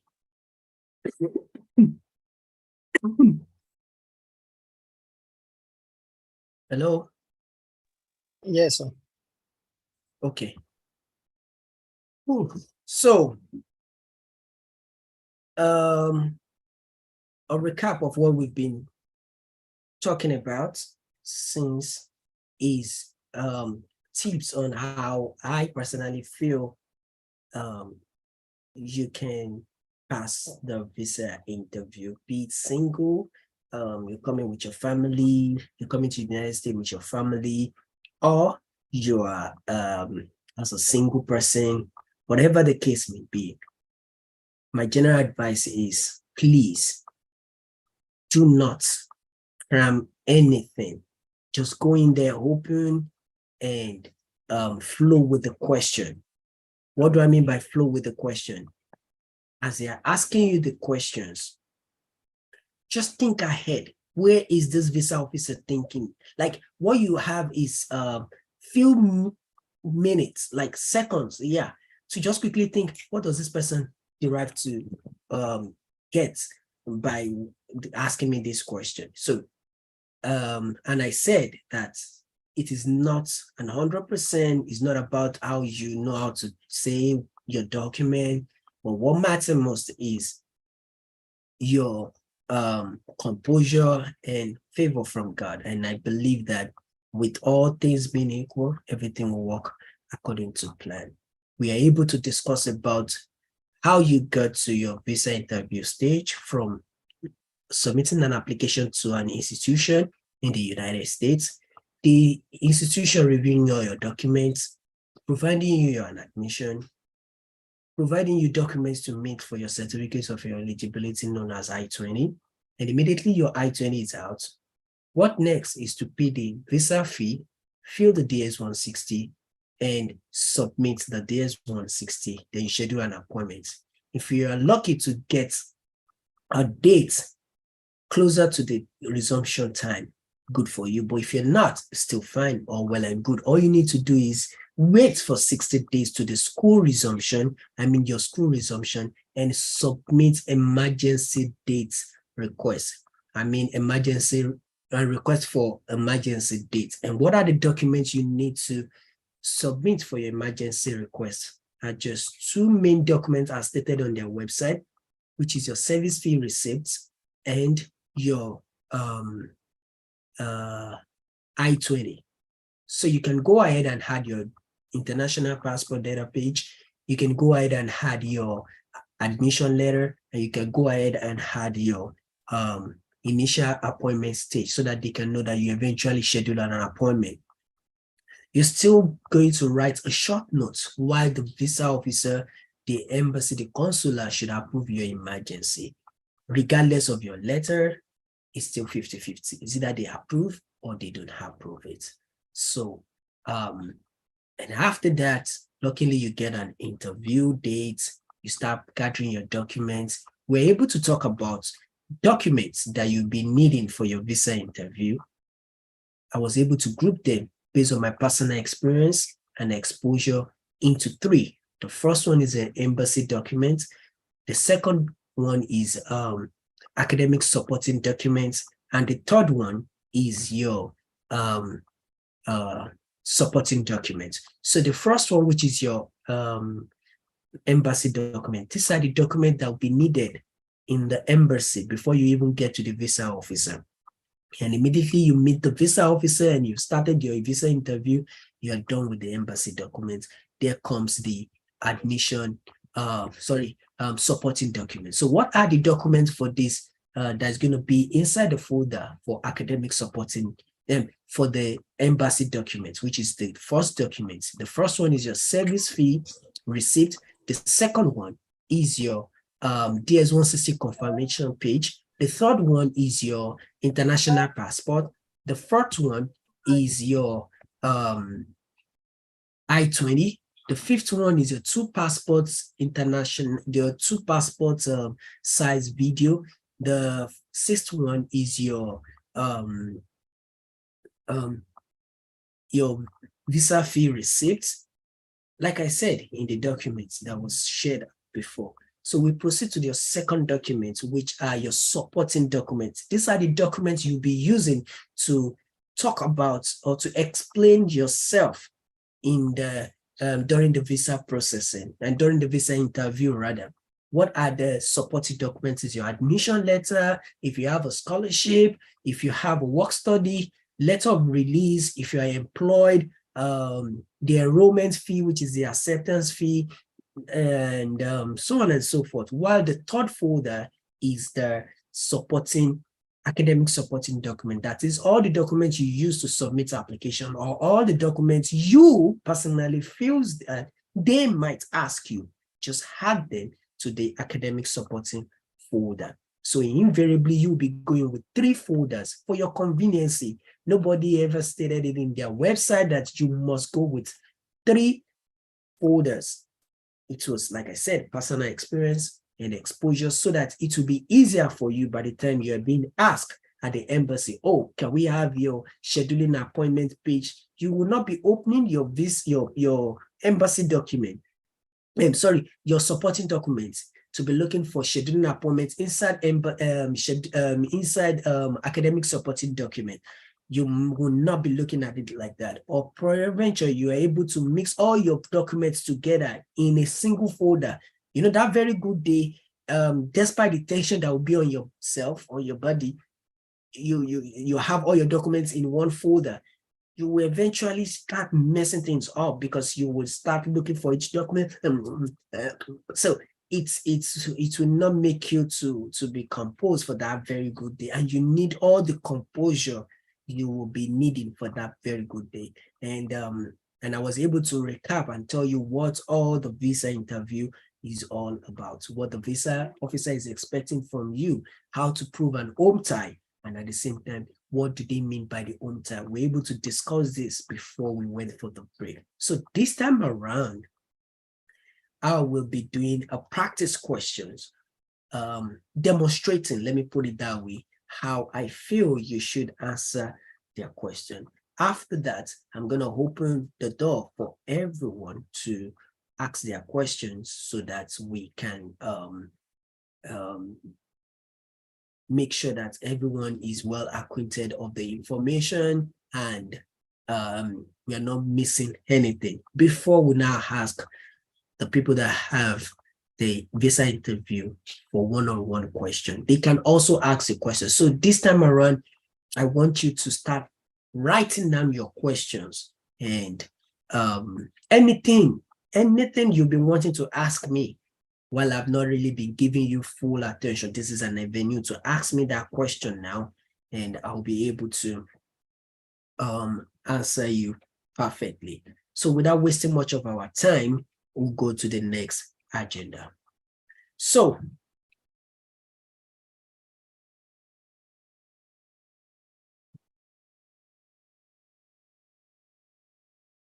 the first thing I always tell people is, how can I pass my visa interview? The first thing is, 1, make a good first impression. 2, communicate clearly. You need to communicate clearly. 3 is you speak good English. 4, you have to be prepared, of course. Then 5, know the school and the program. You need to know the school you're going and the program you are planning to go for. It's very, very important.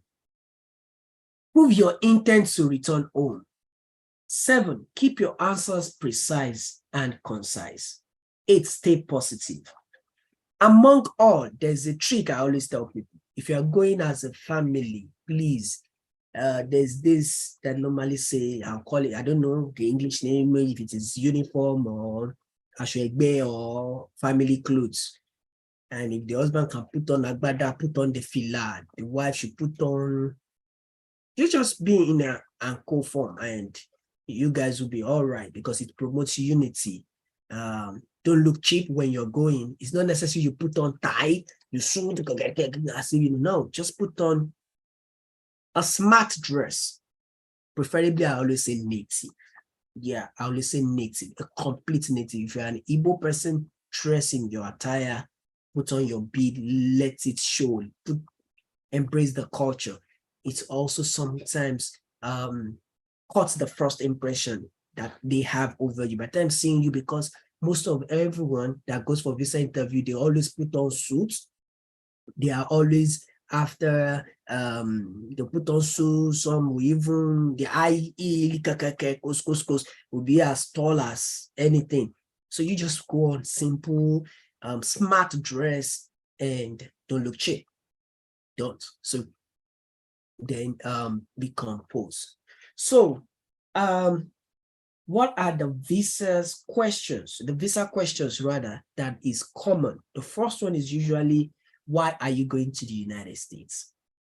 Why are you going to the United States? You see, this question can be answered or can be asked in different ways. What do I mean? For instance, they can ask you, so tell me, I can see you're going to the United States. For what? They can also ask, I can see you're going for your PhD in Carolina University in the United States. Why? They can also ask you, so tell me why you're going to Carolina University for your doctorate degree. So that is why I said you don't need to cram.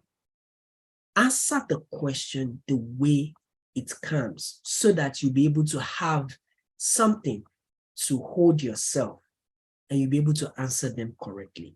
Regardless of the way the question comes, of why or how or reason you're going to the United States or you've decided to study your program, there is a semantic way that I've analyzed for people. You see that first question, don't hesitate to answer everything once and for all in that first question. What do I mean? They ask you why you're going to the United States. You already know that this person can see your I-20. And of course, it's written boldly. It's boldly written that you're going for your doctorate or for your, what's it called? For your master's or for your undergraduate. So you'll be wondering like, why is this person still asking me this question? That's why I said there is a reason why they always ask the question. If you are married and you are going in as a couple, the first question they will ask you might even be, are you guys married? Of course, the visa officer can see that you guys are married. He can see that a couple is in front of me and there's children in front as well. But they need to know convincingly that, yes, you guys are married. So the best way to answer this question is very straight. So that's why I said, if you're being asked the first question that, so tell me, why are you going to the United States? You have to say everything. What are the everything? The first one is tell them why you're going to the United States. 2, tell them why you going to the United States is important to your career.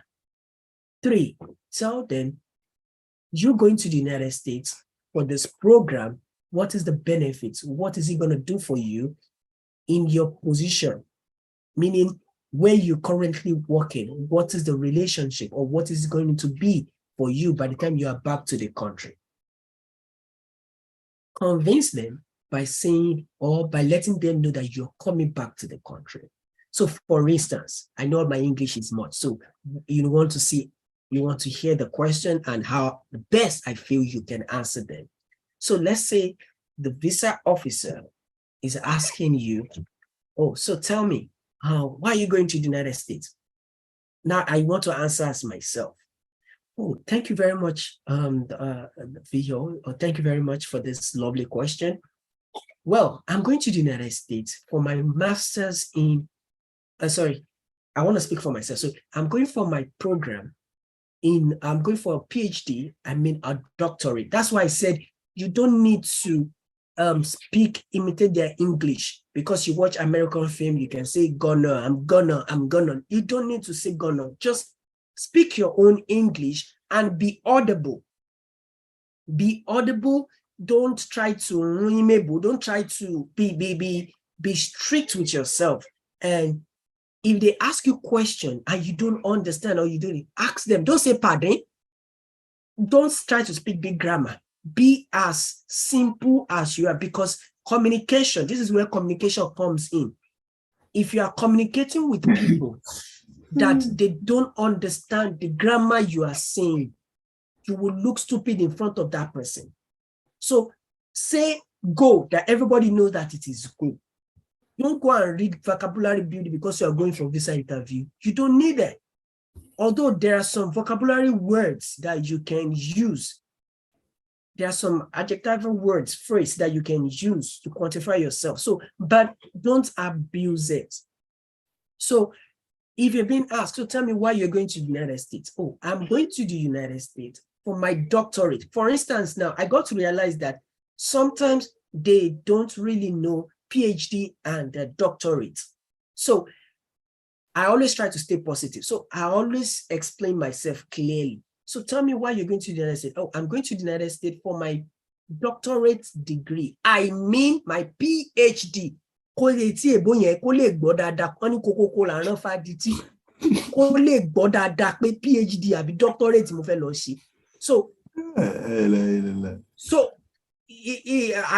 don't want to assume that, yes, he understands doctorate. I might say doctorate. So him interpreting, maybe he think I'm a doctor. So I always try to put myself in their shoe, like, let's say, because here that we hear, they are finding it difficult to even understand our own English. So many times we communicate with them, they tell, excuse me, you said what now? Because they are used to American English. Don't forget, we will speak British English. So their own schedule, the schedule, we will call it schedule, but they call it schedule.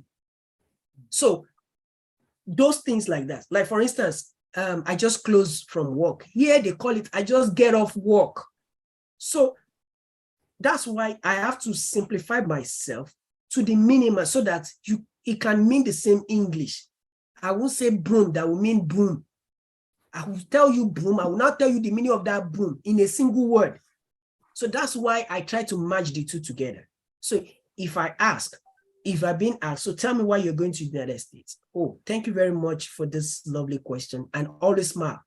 I'm going for my, I'll be going to the United States for my doctorate degree. I mean my PhD. I didn't say PhD.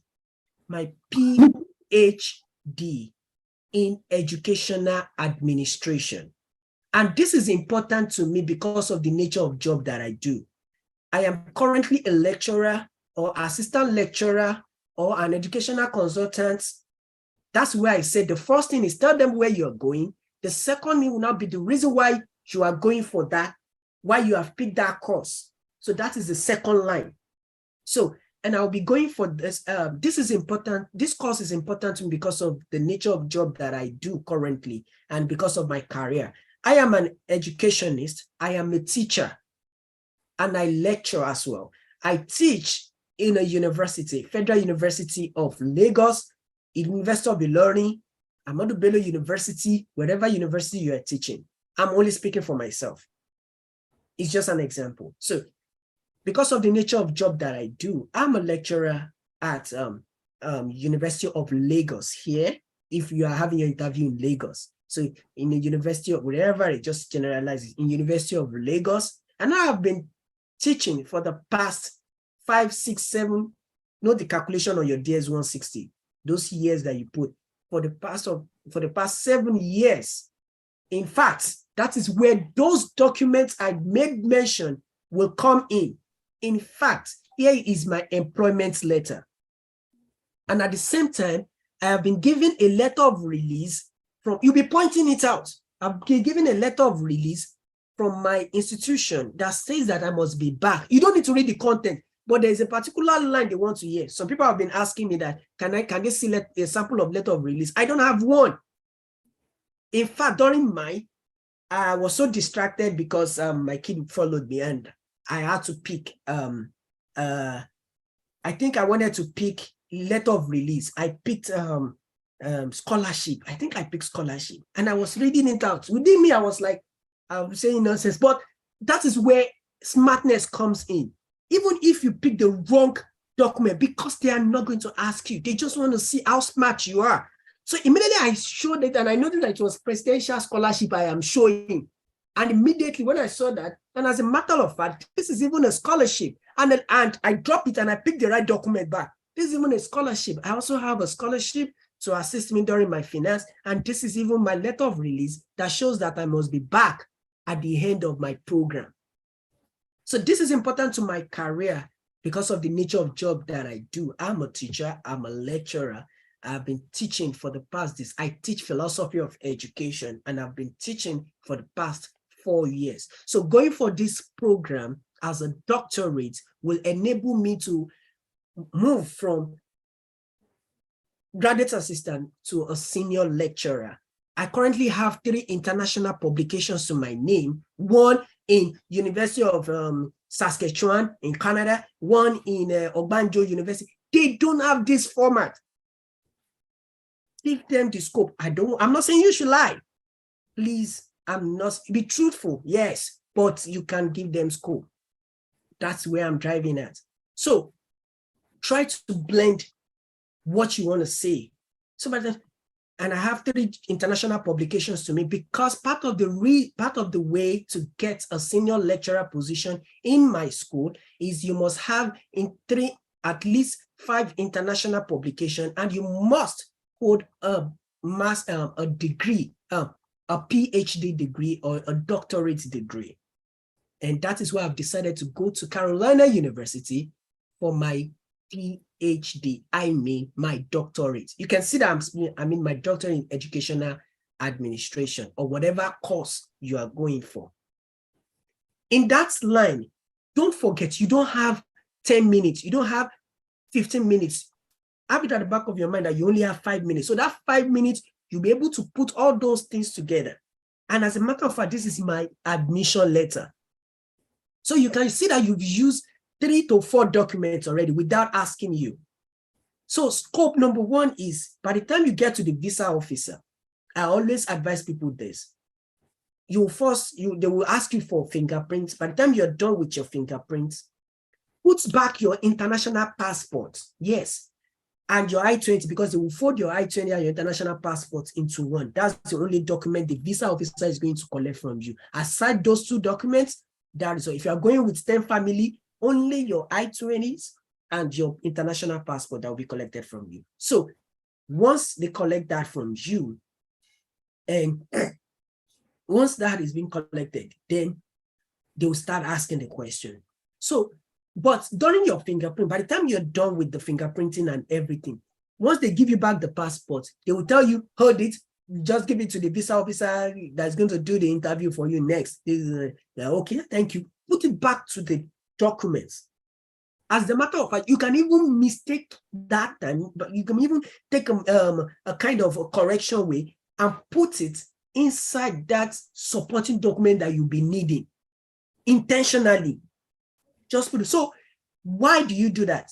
By the time you get to the visa officer, they are always on the note that don't bring documents for me. I don't want to see it, because they know that you are always coming with fake documents. So don't bring it for me. But by the time they ask you, so can I have your passport and international? Can I have your passport and can I have your passport and your I-20? It will give you that time within seconds, multi-seconds, to separate the academic supporting document from embassy documents. So, but then, oh, can I have your passport and your I-20, please? You already know where it is. Immediately, that folder, remove that folder of your embassy documents. Remove it separate, remove it somewhere. Then the second document, you have the second folder, you have the supporting document. So immediately, and that's where you intentionally insert that I-20 and your passport. So you would have that time to split everything on the table. It's like there's gonna be a glass for those that have not been there before. There's gonna be a glass between you're gonna be standing while the viewer will be sitting. So you'll be asked. There's gonna be a glass. So there's gonna be like a platform, like pavements. Yes, like a pavement for you to drop all your documents. So in that process, you holding a folder like this. This is what I'm saying. This is a folder. So this is a folder. You can easily use Tide to put it out like this. So by the time you start, you are familiar with those documents. You just be removing it, and this is my this. By the time you don't, you know the first second, this is my that, and you know this is this. So it will help you to already have the documents separated, rather than, because you won't have the time to be splitting it like this. 1 minute, let me bring out my law. So that's where I'm driving at about the documentation. Like I said, they are not going to ask or request you to provide any document except otherwise, except something happened, something good, let me put it that way, happened. So you must be able to know how to apply those documents to your visa officer. So that's the point where I'm driving at. So that's the first question. Like I said, why are you going to the United States? I've been able to answer that question based on my own field. Let's say an MBA, which is now master's. The first thing you need to establish is where you are working and how is that course related to your program, either your field. There are some of us that we have been an educationist or probably an agri and trying to be now in marketing. So there's nothing wrong with that. There was somebody that challenged me by saying they denied me because the visa officer asked me why I read agri and why am I going for, is it data science? Exactly. There was somebody that challenged me, I think that is why they denied me. I was telling the person, I said, capital letter no. Because you failed to establish or explain yourself in a convincing way why that course is related. Are you telling me that somebody that did Yoruba education cannot work in bank? Professionally, it's wrong, right? But ideally, it's right, because what if this person had to drop the Yoruba education when he or she is done and go into some certification to develop himself and eventually find himself in a bank? So why can't that one work? So why can't you justify the reason why you've opted for this? If I were you, I would say, well, I had graduated with Greek, but because of the passion I have for this, for the past 7 years, I've been doing marketing, or I've been doing those so particular this. And that is the more reason why I've decided to go for my master's in this program. With international recognition, with an international exposure, everything that I've learned, by the time I'm back to the country, don't forget that line, by the time you are back to the country, I will be able to utilize everything that I've learned in an effective and efficient way. Currently, I have over 15 teams that I am currently leading. And with my international exposure, by the time I'm back, I'll be able to give them a good leadership trait, a good character, and I'll be able to export everything into the system. So you should be able, under normal circumstances, define, explain why you are, if your background is not the same with that's why it is very easy here to have a degree. It's very easy here to have an education system, because they believe in what you have upstairs. If you are a first-class student and I'm a third-class student, that doesn't mean you're brilliant, or let me say, that doesn't mean you are the best. You are just opportune to have that grade. We've seen a first-class student that they cannot hold plier, and they call themselves an electric engineer. I'm not trying to say graduating with third class is good. I'm not saying that, but I'm just trying to say that is not the end of the world. Whatever your degree you graduated with, The next thing you need to do is that, oh, I have graduated with this water. How can I turn this water to ocean? That should be your next line of thinking. That should be your direction. That should be your next thing. The country that is why we find it's easier here, we Africans, to navigate around the system here, because the environment we are, or let me say the environments we grew up, or we are exactly, as nurtured us, enable us to survive alone, survival for the fittest. So when I now get to the system that is operating, and I'm not lazy, so why won't I strive? Because I'm already waiting for a system back home to be in line, to be working perfectly, so that I can put in on everything that I have on my head.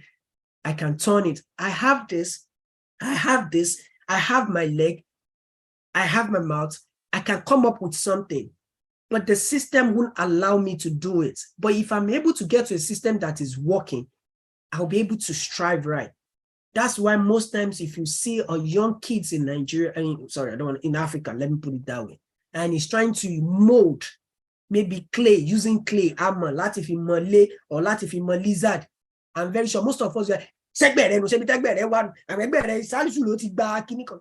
but you already killed the morale of that child.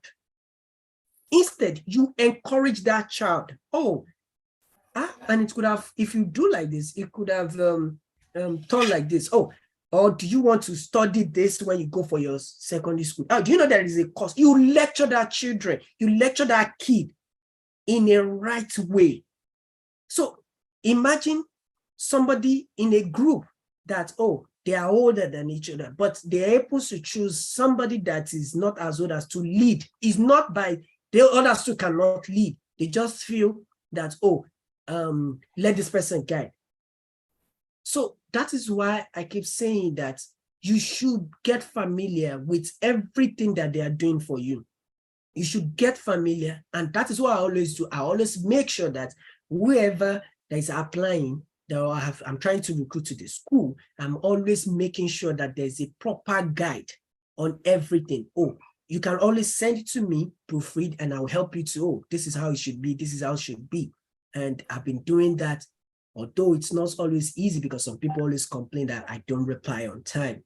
I have other things too. So I'm trying to manage everybody the best way I could. So in other words, we'll proceed to the next question. I've told you how to answer that first question. So the second question, it might be, might now leads to, so tell me, who is sponsoring you?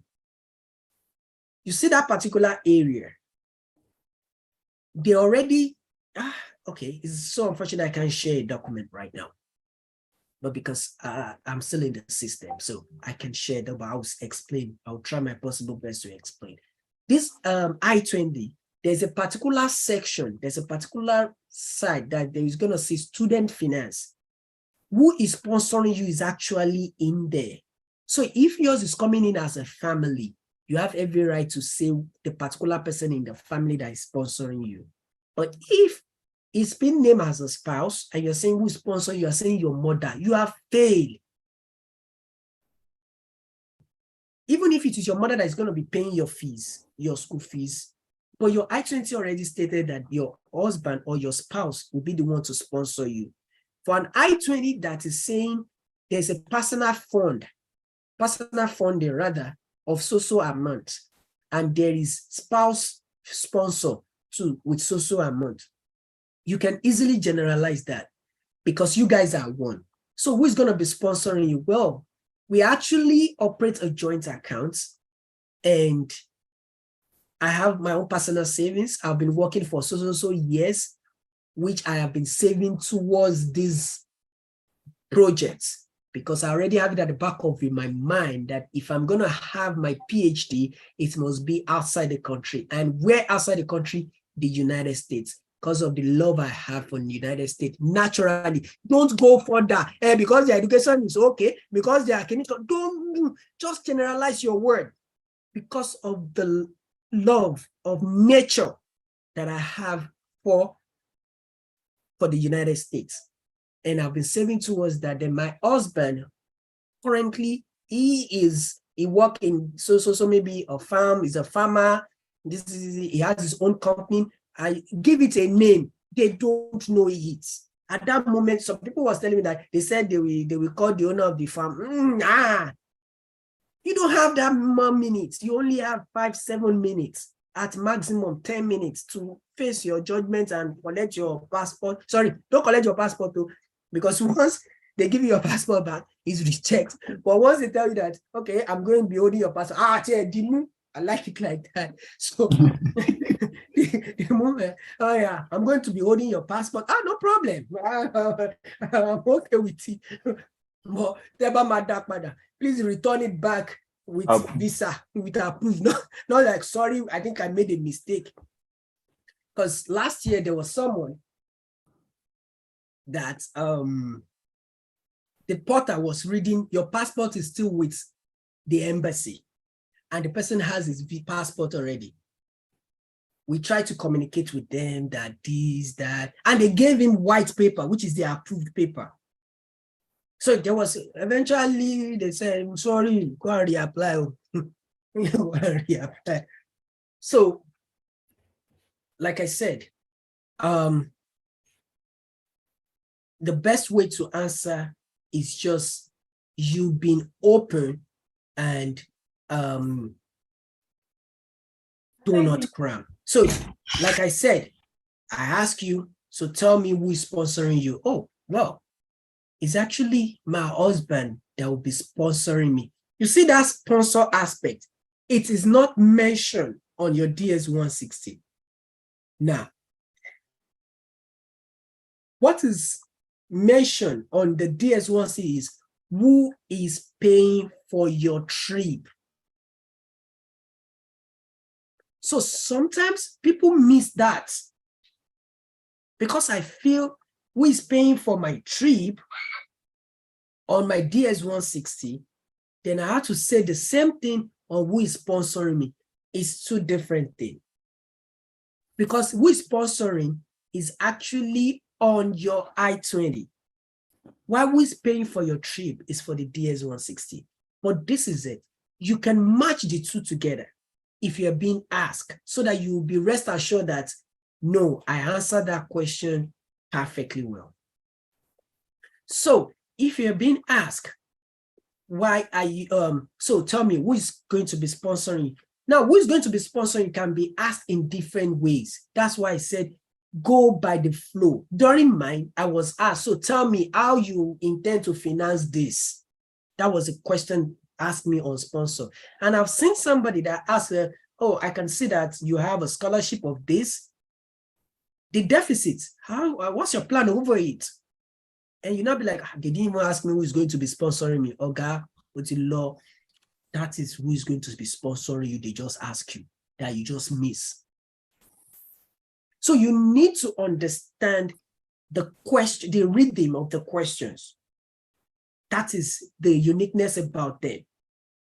Don't forget, you're not the only one. You will see crowd that very good day. So the officer said, his or her might even be hot, like any question that even come. That's why they always call, come and collect your rejection letter. Come and collect your rejection letter. They're like, hey, whoa. So it is normal for them, because what they are trained for is to reject you. But the best thing is, now convince me why I should not reject you. That is what they are there for. So, like I said, who is sponsoring can come, the frame of the question can come in any way. It's either you're being asked, who is sponsoring you? How do you intend to finance this? I can see you have a balance of this and this. So how do you intend to go by the deficits? This comparing the fact that you're going for a PhD that has to do with research and this and that. They might even throw a kind of way question, far questions for you, just for you to pick the right answer and answer them. So for those that their spouse is going to be sponsoring or accompanying, the company is even very sweet. So who's going to be sponsoring? Well, it's actually my company. I have a grant. Immediately, grant. They don't know company sponsor, it's grant, they know. Well, I have a grant from my company. They are the one basically going to sponsor my program. But I have a personal savings, which I'll be paying my trip by myself. You have answered the question. The two questions, which is for the DS-160 and the one on your I-20. So if your husband will be the one to pay for your trip, it's fine. So who's going to be, how do you intend to finance this? Well, for the purpose, I can even answer it in another way. For the purpose of the trip, it's actually my husband that will be paying for our trips, while for the sponsor, this is a joint, we operate a joint account, and my husband also has his own company, Ajegbe Farm Nigeria Limited, where is he operates this, he operates that. You don't need to wait for them, because their question is directional. Who is sponsoring you? My uncle. The next question should be, what does your uncle do for a living? You don't need to wait for that to come out. So tell me, who is going to be sponsoring? Well, it's actually my husband. If you're traveling as a single, it's actually my wife that will be sponsoring me. In fact, this is our bank statement. In fact, this is our bank statement, and that's where the bank statement is going to come in. And we've been planning this since 6 years ago when I finished my master's. And before I get my first job, or before I got my job, we've been planning this towards this project. So we've actually been saving towards this project. So financing, say it out. So financing the academic program and the trip won't be any problem. We are capable, because that is the area why they always nail people. And if you look at the I-20 most times, you will see the I-20 that what the US government and the school is expected to see in your account is lesser than the amount you are providing, which is the best, because you are telling them that you have excess. You have excess, so financing won't be your problem. So another question might come like, oh, so tell me, why is your husband of children following you? Well, I forgot. You can even put a kind of, oh, sorry, my bad. Well, they're actually following me. They'll just be gone for 2 weeks. And the reason is because the kids are already, the school is open for them. They are resuming back to their school. And my husband has seen that because of his nature of the job, they're just using this opportunity to follow me to the United States, to settle me down before they'll be back. And your husband will immediately correlate with what you just said. Yes, exactly. And as a matter of fact, in July 25, I have a conference that I needed to attend in South Africa, and I was just waiting for this so that I can submit my passport to the embassy. We have a conference that we needed to attend that I must attend. So we're just going for 2 weeks with the kids, because the kids are very close to their mother, and they'll be able to see where their mother is going. And anytime we can always go there and visit. So we're just going there. You now repeat that sentence back. So we are only going for just 2 weeks, and we'll be back to the country. And we will be back to the country, Nigeria. So they might ask you again. So tell me, what is your post-study visa plan or post-study plan? Yes, post-study plan is it's something that is kind of funny way to answer. Don't forget, where you are working, you must be back. So you're like, oh, like I said earlier on, I'm a lecturer. I must use, for me to get a position of a senior lecturer, I must have a doctorate degree and at least 5 international publications to my name. I already had 3. So by the time I'm back to the country, I'm back to the school, I'm going for the position of a senior lecturer and up to the professor rates. That's very key, because they appreciate education system. So that is that about those questions. And another one is that the only program, is that the only school you've applied to? So you can say, so that way, you see, it's a dicey question too as well. So, but you can also find a way to put everything together into one. How? Is that the only university you've applied to? Well, that's not the only university I've applied to. I actually applied to 2 different universities, University of Carolina or Carolina University and University of Texas. And I had admission in the two. I decided to go for Carolina University because of the curriculum of the school. The curriculum matches what I want. And I've decided to just settle with them. And that is why I've decided to go for Carolina University. You don't need to say the education is better than where you are coming from. Don't expose, because it means that if you have another opportunity, you will expose USA too. So you don't need to speak bad about your. So they might even ask you, so, but since you have all this, why can't you have your PhD here in Nigeria? Must you go to the United States? Well, you're very right, actually. But well, like I said, I've already had it at the back of my mind. It's my dream come true. My dream, my vision, my mission, my joy is for me to have my PhD, I mean my doctorate, outside the country. And I've had it in mind that if it's going to be outside the country, it's going to be in the United States of America. So that is the main reason why I've decided to save more, because I know it is expensive. And I've been saving for good 7 years for this project, for this dream to come true.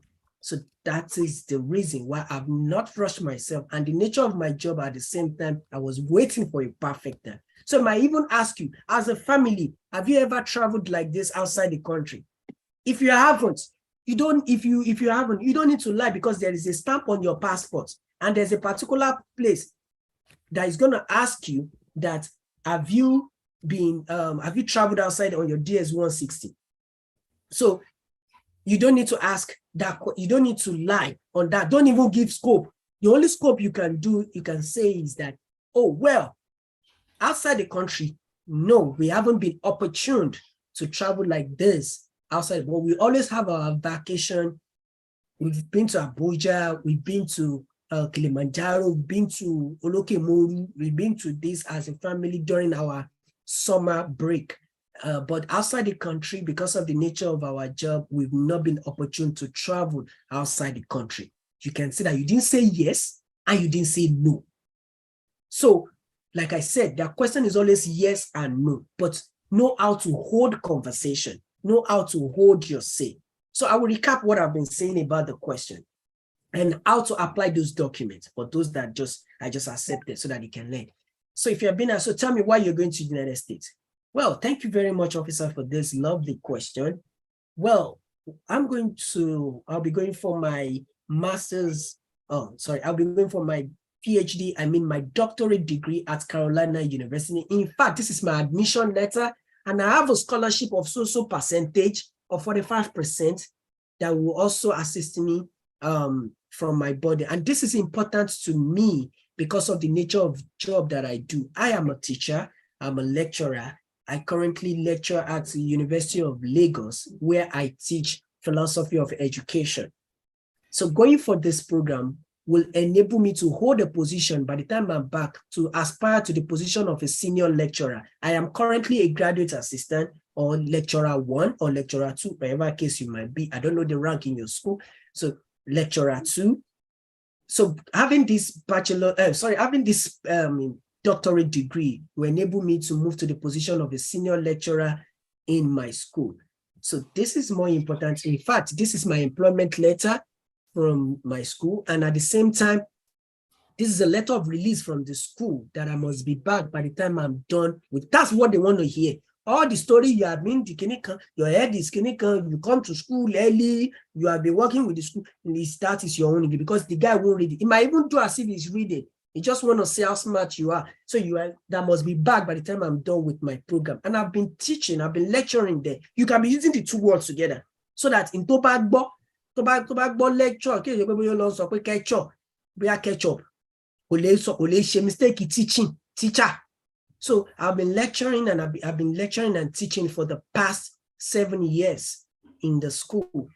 So this is very important for me. So tell me, who's going to be sponsoring? Well, we actually operate a joint account. For the purpose of the trip, it's actually my darling husband that will be sponsoring our trip. But for the purpose of for my academics, is actually, I have my own personal savings because my husband and I, we've been saving for this project for over 7 years now. So we actually operate a joint account. My husband and I will be jointly sponsoring this program, this dream. So immediately you tell them, my husband who is into this and that, because you only made mention that you've been lecturing, you have been teaching, you are working, you work as a so place. So you have to tell where your husband to is. So tell me, why is your husband and the kids following you? Well, they're actually going to be gone for 2 weeks. It's just like a bit of farewell to the United States. The kids are the school is resuming soon, or they've resumed. So because of the nature of the school and because of the nature of my husband's job, they won't be able to stay with me, but at least just to help me to settle down and be ready for this 4 years journey. So that is the main reason why. So they will only be gone for 2 weeks, and he will be seeing it like, how many weeks you intend to use. It's already on your DS-160. So he will be seeing it as 2 weeks already. Why your own will be 4 weeks? 4 years. So that's as a PhD rather. So the same thing if you are using masters and you're coming with your family. So that's the same thing as well. But if you are not coming with your family, it's very easy just so that because of the nature of my job, my wife or my husband's job, my wife actually is a medical doctor. They don't know your wife. Yeah. So because of the nature of the job of my wife, she won't be able to follow. She owns a medical clinic here in the Lagos, Ojuelegba Nigerian Clinical Hospital. Put it there. So because of that, she's a medical doctor, so she won't be able to follow me. And I want my children to learn the culture and values of Nigerian system. So I am not disrupting the academy. I'm only a career person, and that is why I've decided to further my career to pursue a master's degree, so that by the time I'm back to the country, I'll be able to use everything that I've learned to help me with my life, whatever. So I've been able to blend both master's, PhD, bachelor's. So if you're coming for a bachelor's, that means you just finished your high school. So like I always tell people, if you have HND or AND, you can still get a master's. All you need to do is to do evaluation. If you're able to do evaluation, you will be able to get your master's degree. I think at this juncture, I've been able to do justice to the best way I feel you can answer the question perfectly. Like I said, if you still want me to give you, like, interact with you one-on-one, you can hold one-on-one section with me. I will always drop whoever has my calendar, for those that always receive my email, there's a scheduling appointment last to my signature. You can always click that and schedule an appointment with me and notify me privately that, oh, I've scheduled an appointment with you. Let me know the reason why you're scheduling the appointment, so that I can be able to know that, oh, this is what you have, because it might be during the office work. I can easily communicate to you that, oh, I have you, but we can always have this section by the time I'm done with the office work. So let me know if you have any questions. Please, this is the time for you to ask the questions. Thank you.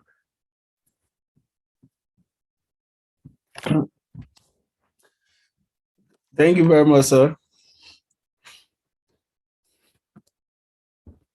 Hello, Yes, sir. I'm with you. So Thank you very much, sir. You are really a born teacher. I'm always a teacher.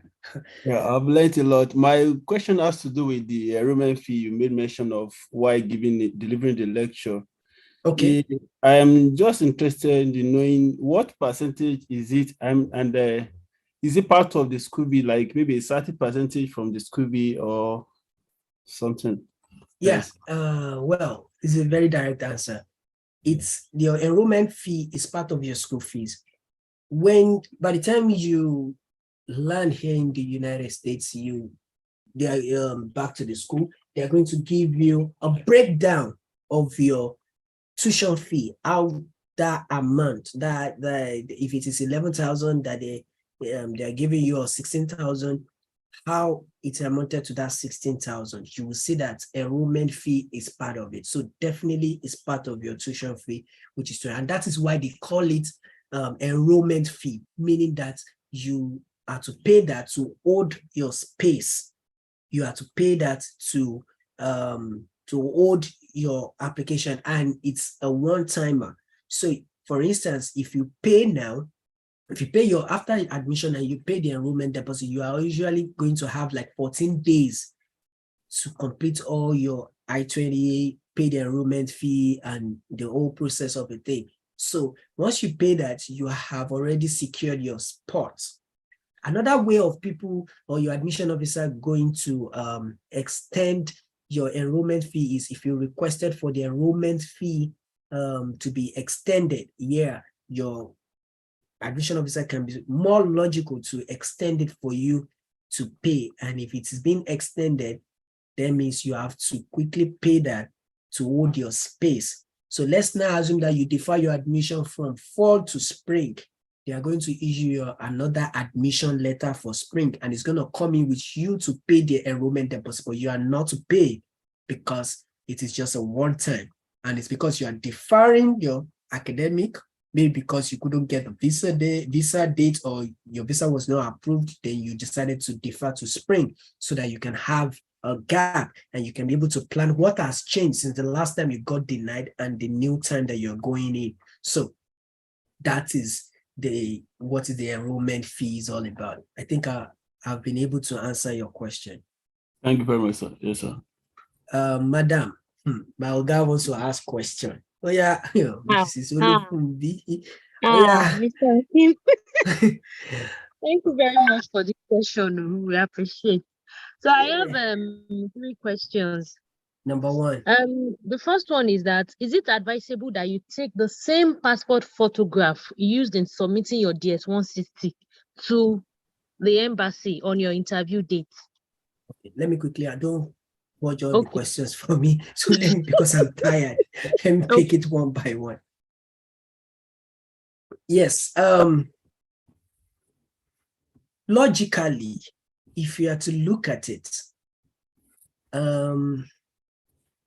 it doesn't mean. It doesn't mean. The reason why I said it doesn't mean is that what if you are meeting another face entirely? And don't forget how many what's it called? People or applicants that particular visa officer will be meeting that very good day. So you cannot accept your faces. They know that face to be a regular customer. Like, sorry, I'm using the word regular customer. Like, this person is always coming. Oh, Karatu, I'm seeing you again. Come again. So accept that get familiar with your face. It's nothing. Either going with the same passports or not, it's different from what you want to say.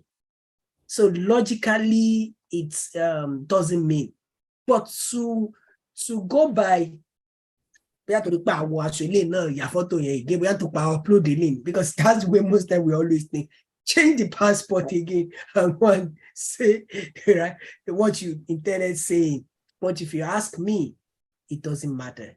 But to satisfy your mind, like, oh, let's change face, maybe they will not resemble us, but that is not it. It's different from what you are going to say. You understand? So it's just that way. And so I've answered number 1. Number 2. Yeah, okay then. Thank you. Okay, the next one is for the academic supporting documents. Yeah. Is there need to make photocopies, or one should just go with the original copies?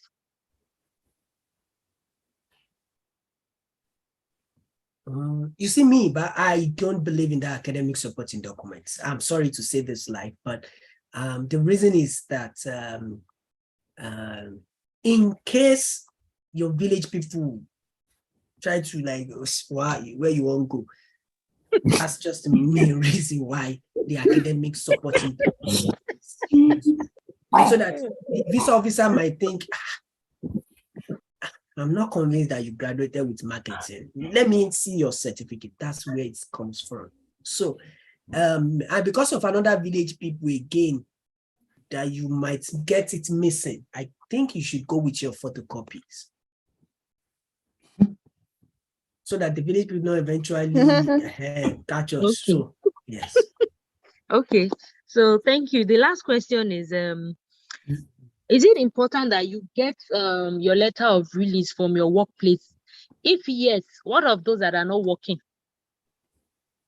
Well, How do we solve that? okay, the first question, let me get your questions very well. You're asking this question is somewhere. That is it compulsory? Yes. to That get is a it letter of compulsory to release get your letter of release from your workplace? from your workplace? Yes. And for those that they are not working, how would they do their letter of release? Thank you. Yes. This is a life question. Well, Sorry. we'll give them scope. Stop, I didn't say you should lie, please. Okay. So I think I've answered that question. If you like, deep more. If you like, don't deep more. But I think you should give them scope. I think I've answered your question, right? But on a more serious note,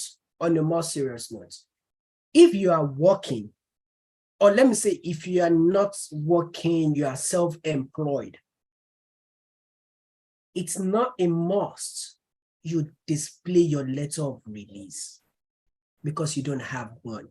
The next thing that should come to your head is, what can you improvise? How can letter of release comes in? So don't forget that it has to match with what you feel on your DS 160. So if the particular education area you already put, you are working with a particular place, you should try to get the letter of release. But if you put self-employed, then you should improvise by probably, you might not make mention of, you have a letter of release from, of course, you cannot even make mention of a place, you cannot make mention of a letter of release where you are not working. So you don't necessarily need to say that. But if I were in your shoe, I would rather put it like this if I'm being asked. So tell me, where do you work currently? And I know I'm self-employed. Okay, well, your self-employed should have a name. If you are what's it called? Like what they call them? Makeup artist. Makeup artist. Thank you. So if you're a makeup artist, so you can use an adjective to qualify that makeup artist. Well, I'm a makeup artist, and I've been practicing this for over maybe 5, 6, 7 years, and I've done several jobs for the celebrities, and I'm still doing it, and I'll continue doing it. So you can also say that. You can see, okay. I didn't make mention of self-employed. Yeah. Thank you. Yeah. Yes. All right. Thank you. Any other questions? So I've answered the 3 questions. Mrs. Yes, Mayowa, question. Please, I want to ask, what about unofficial transcript for online students? Oh, nice question. Ogbomi. Ubrogba. He's a teacher. He has been talking. It's not easy. Ooh. Let me also ask you a question. Have you done any exam? Let me also give you an assignment. Hey, you answer the question yourself. So which transcript do you want to display? Well, but I asked based on your circumstances, right? Apart from that, the your recording, the video that I watched. Okay. So that was why I asked. Okay. Basically, you have it's still the same thing based on your same thing that I've asked. Well, but this is it. Your interview. The good thing is, I think you're starting class tomorrow, right? Hello? Can you hear me? Yes. Yeah, so you're good. So, I'm very sure you would have done a week before your interview. So this is how it works. I'm still going to walk you through on how the portal works. Now, for those that doesn't understand what is going on, you can actually start your program online pending the approval of your visa. You also, you have a friend here. My Oga is here, Mrs. Olua Fumbi. She started online. Oh, okay. We're in the same class together. So she started online. Nice to meet you. She started online. My pleasure, Jare, madam. So she started online. She started section 1 and she's also continued section 2. So for somebody like that, you guys can go with your first week results. The first week result, the result is always printed on the portal. So once the week ends, you go back to your portal and you click on the courses first. Then you now select that particular course. You can even print that particular page out to show that you've registered for a course. Okay. Or you click, once you print that page out, click on the course, then you will look at the left-hand side, you will see coursework. Is it coursework? Okay. Yeah. Click on that coursework. Grade book. Click on the grade book. It will display your grade so far. Make sure you pass, so because the event display F 16B, F new. All on you. So make sure there's A, capital letter A like this. Capital letter A. Okay. Print that out. So you have 2 documents. So that reminds me, it means the introduction will change by the time you are, because the visa officer won't know that you started online, and I-20 doesn't read online. And at the same time, you have to be careful on how you choose online. Because if I'm visa officer, I will tell you, now finish your program online then. So you have to be mindful of how you will use that online words. So, but the best way I feel you can use it is, so tell me, why are you going to the United States? Oh, thank you very much, officer, for this lovely question. Well, I actually started online. I actually started my program online. I mean, I'll be going for my my PhD in health administration. And this is important to my career because of the nature of job that I'm doing. I'm actually a lecturer and I'm teaching food nutrition. I've been teaching health sciences for the this and that. So I actually started my program online at Carolina University because of unavailability of visa interview dates. As a matter of fact, this is the registered course that I'm taking currently. I'm only permitted to register for 3 credits since I'll be joining my colleague in the school. So I can register for online as a full academic student of 9 credits. You must make mention of those 2. They know it. 3 credits and 9 credits. 9. Yeah.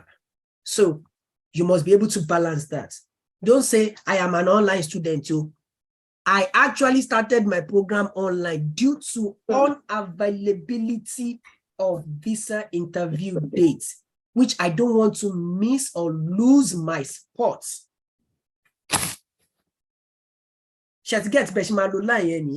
I actually started my program online because of unavailability of visa interview dates. I was supposed to have resumed since summer, but because of unavailability of dates, I decided to register online so that I don't miss my slots in the school. As a matter of fact, this is the course that I registered for, and at the same time, so far, these are my grades. So hoping by the time I join them in school, I'll be able to continue my academic. And as a matter of fact, there is a program coming on which I must be in the school, which is called residency program, PhD residency program. This is an avenue whereby all PhD students all over the world will meet, that they are students of Carolina University that will meet to share ideas, to publish international papers, journals, and articles. And I've been grouped already. I think I'm in group 7,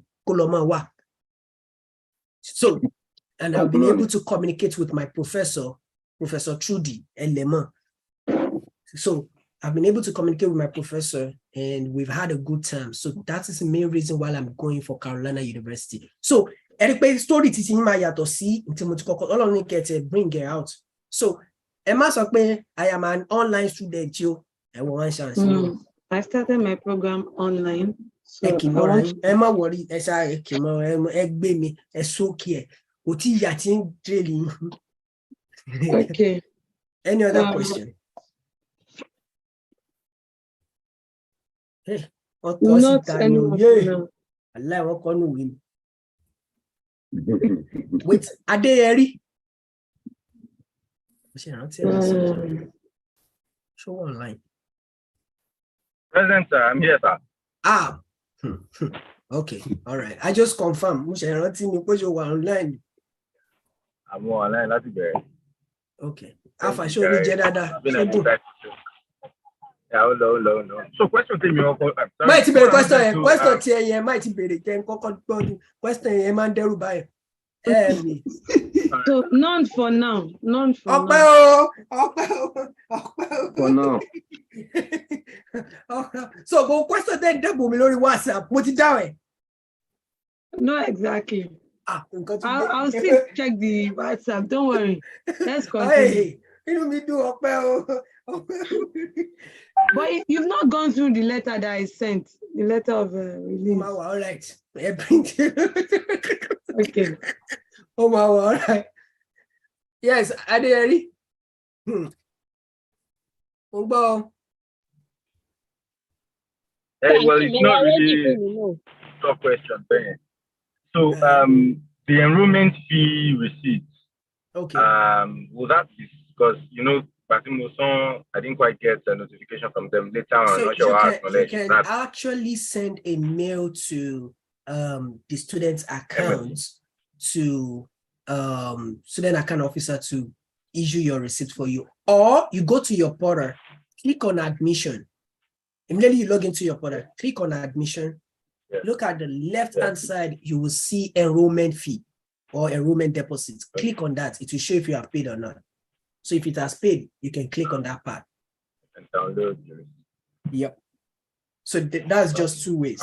But if you cannot see it, if it's not coming out as a receipt for you, you can always ask the student accounts to.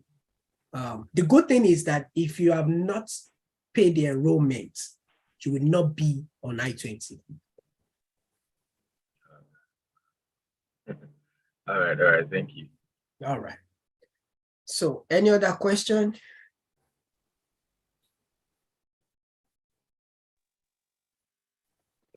Sorry. One last question. Okay, one last question. Okay, Miss Laurie. Okay, wow. Oh, yeah, Jerry, move away. Okay, so for now that we've started the process of the D160, we're waiting for I-20. Have you? DS-160, and we're waiting for the I-20 part. Interview dates, how, session starts in August according to the mail from Emily. And when you said 60 days earlier, or more even calling 60 days. Yeah. Yeah, 60 days. So Shame to one chance because today is 11 already, and I'm thinking of August, first week in August. One chance, Ju. One chance, Ju. The good thing about even until you buy 20, surely that 60 days, it means that from 60 days to the resumption, they apply for emergency. Okay. Sure, to get it. It is not that to buy 16 year by to buy apply just 60 to pay 16 year, but you want one chance. It means from 60 days upward. I mean 60 days to your resumption. So on the 59th day, only apply. On the 57th day, only apply. On the 58th day, only apply. On the 56th day, 55, 45, 30 days, 25 days, only apply. So that's why I keep telling people that they should fast forward with their transcript. To just pay people for transcript to Wọ́n fa evaluation wọn mọ́lẹ̀ báyìí, wọ́n fi ń tapá kan ẹni. Village ó dúró báyìí lọ kásẹ̀ sókè ẹ̀yìn.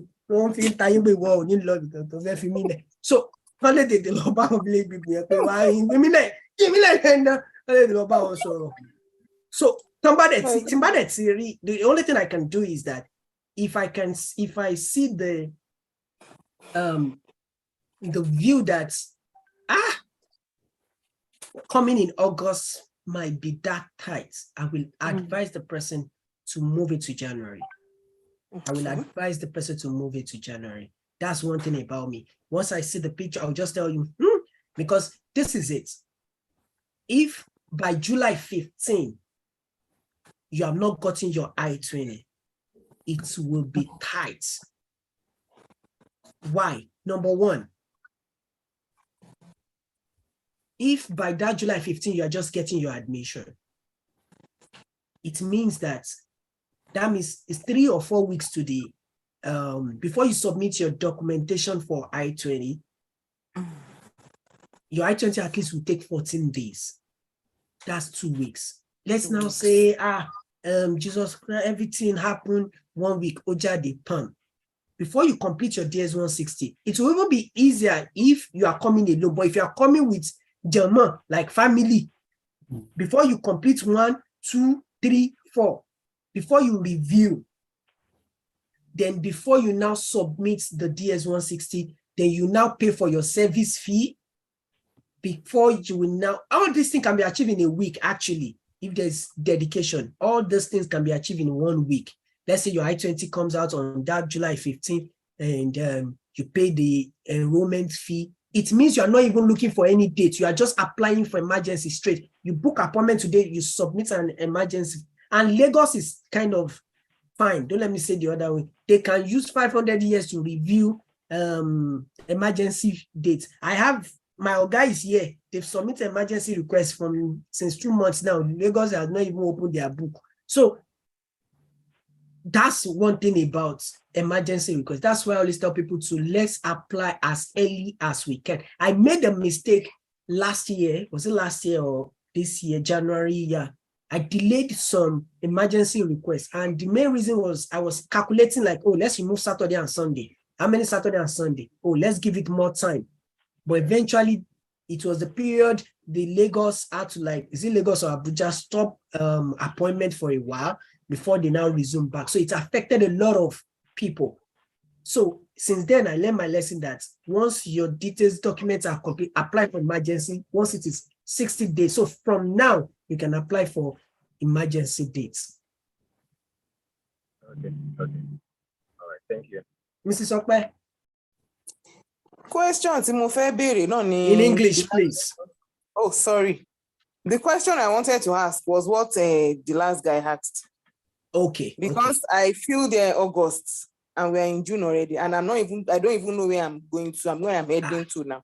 I told you where you are. You know where you are already. So you know. We've not spoken. I don't know what is going on concerning the issue now. Well, I personally don't know, but I checked. We haven't received your evaluation yet, so we just pray it should come in this week. I will just pray it should come in this week. Okay. We'll pray. Pray for me too. Who are you?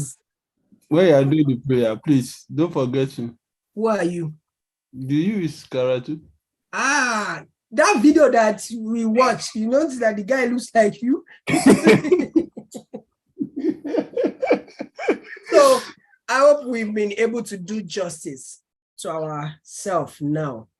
Somebody. I'm gonna need another 5 minutes break. Mrs. Downsy, I'm going to answer your question, but I need a 5-minute break. Mrs. Marwa, I hope you are ready for me. Esoros, okay? Yes. Okay. I'll try my best.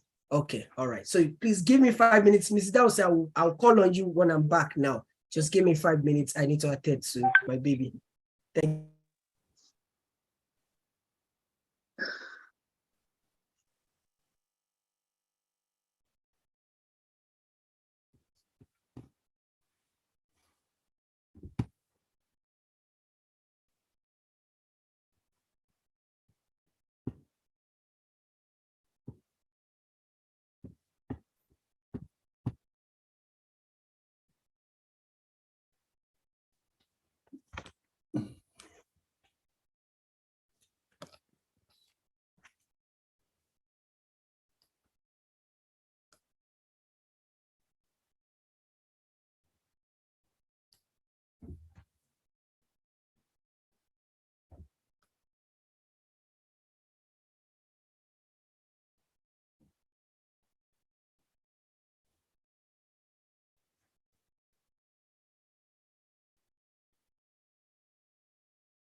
I don't show. Hello. So, Madam Rodiat, can I listen to your question now? Yes, sir. Okay. Good day. Please, on this marriage certificate, that's for couples. My husband was saying something like, I will need to go for court wedding certificate that we're going to need it. And what we have now is the Nikai certificate. Since you said they're not collecting any document from someone, you just need to show them through the glass. Can we use please, point of correction. Since I said no, since I think, I'm sorry. Please. Okay, you think they're not going to say Mike not collect it from us. Thank it's you. Just to show them. So is it compulsory we go for the court wedding, or we can use that Nikai certificate also?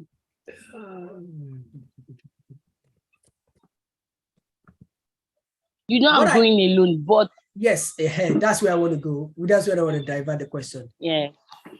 For the purpose of you coming alone, you necessarily do not need to do. You can go with that.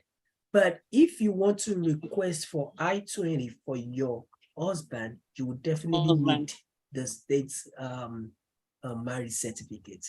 You might need to shoot a mail to the DSO to make that inquiry about these marriage certificates of a thing. If it's if they accept the states, I mean the federal or the Islamic one or the religious one, so you might need to shoot, but that's when you want to request for your husband's I-22.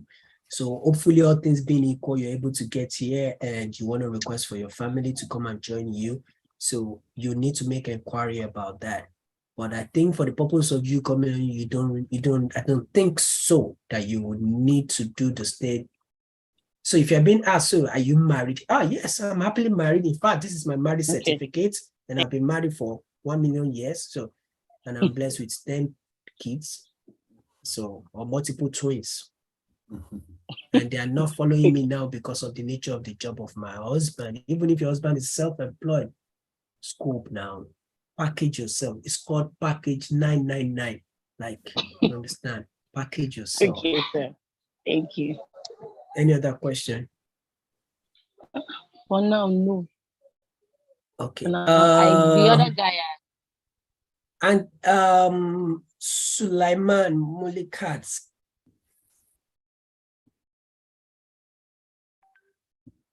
I'm trying to check. Good evening, sir. Yes, sir. Okay. I just want to be sure you're okay, right? Yes, I'm okay. I don't have any question for now, sir. Okay. Joanna. Yeah, so I'm here. You guys are blowing Nigerian grammar on me. I know, but that's why you can see I know that there is not only, we are all Africans, right? Right, yeah. Yeah, so you should learn. You should learn our language by fire, by force. And here we work together. Like you won't even see the difference between. It's only when you are there you'll be saying, you're a Ghanaian, but here we call ourselves cousin. We call ourselves, that's my cousin. So we always call ourselves cousin. Yeah. So right, okay. I'm so with you're good, right? Yes, thanks. Yeah. All right. So so let's go to the only like the person that we are. Mrs. Maiwa, are you ready for me? Yes, please. Your camera turn on. Now you have to picture yourself that you are in a real life section. I'm not going to correct you. I'm going to act like how a visa officer would act. And this is a lesson for everyone. They will, even if you are saying rubbish or lie or anything, they will always know their head. So don't be deceived. Don't be deceived. Just make sure you hold that conversation well.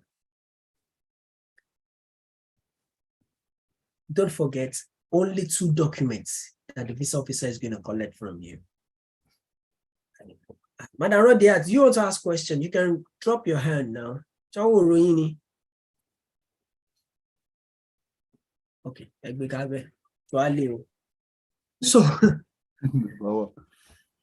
So, can I have your passports and your I-20, please? Here you are. Okay. I can see you have, I can see you're going to the United States. So tell me, why are you going to the United States? Okay. Thank you for the question. I'm going to the United States for my PhD. I mean my doctoral degree in healthcare administration at Carolina University. The curriculum of the program is in line with the mission of my place of work, that is Nigerian Institute of Medical Research, which conducts research of infectious diseases. And how long are you going to go for this? I've been working. I mean, sorry, how long are you going to be gone for this program? Oh, okay. I'll be gone for the PhD program for 4 years. It's a 4 years program at Carolina University. And tell me, why is your family following you at this time? Well, my family will be following me in order to help me settle down emotionally. I have a set of triplets, and we've not been separated for this long. I've always been with them since their birth, so it will really be emotional to separate. I don't want to talk there, but see that sentence. In as much as you want to apply empathy, I'm not supposed to cut in, but I forgot to mention that thing. In as much as you want to use empathy to get in to your visa officer, you have to be careful. I like the way you use the word. You made mention of something that really caught my attention. Emotionally. Yeah. But you mentioning that you haven't been separated. Okay.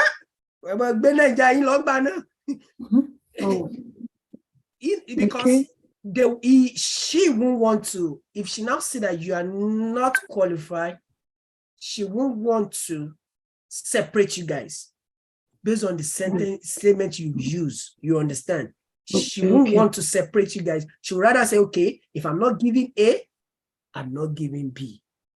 But there are situations, like I have a colleague of ours, Mrs. Ojo, which they went for the visa interview. She alone was given, the husband was, and the family was asked to reapply.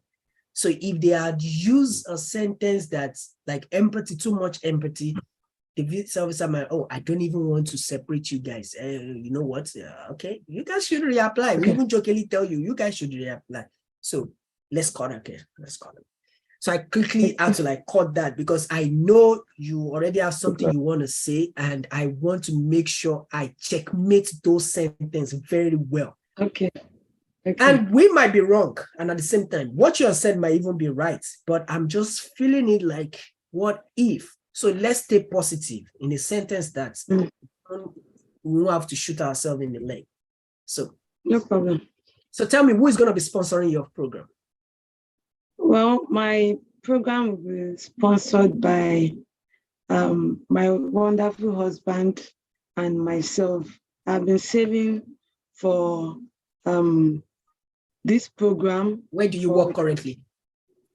I work currently at Nigerian Institute of Medical Research at the Center for Research in Traditional, Alternative, and Complementary Medicine.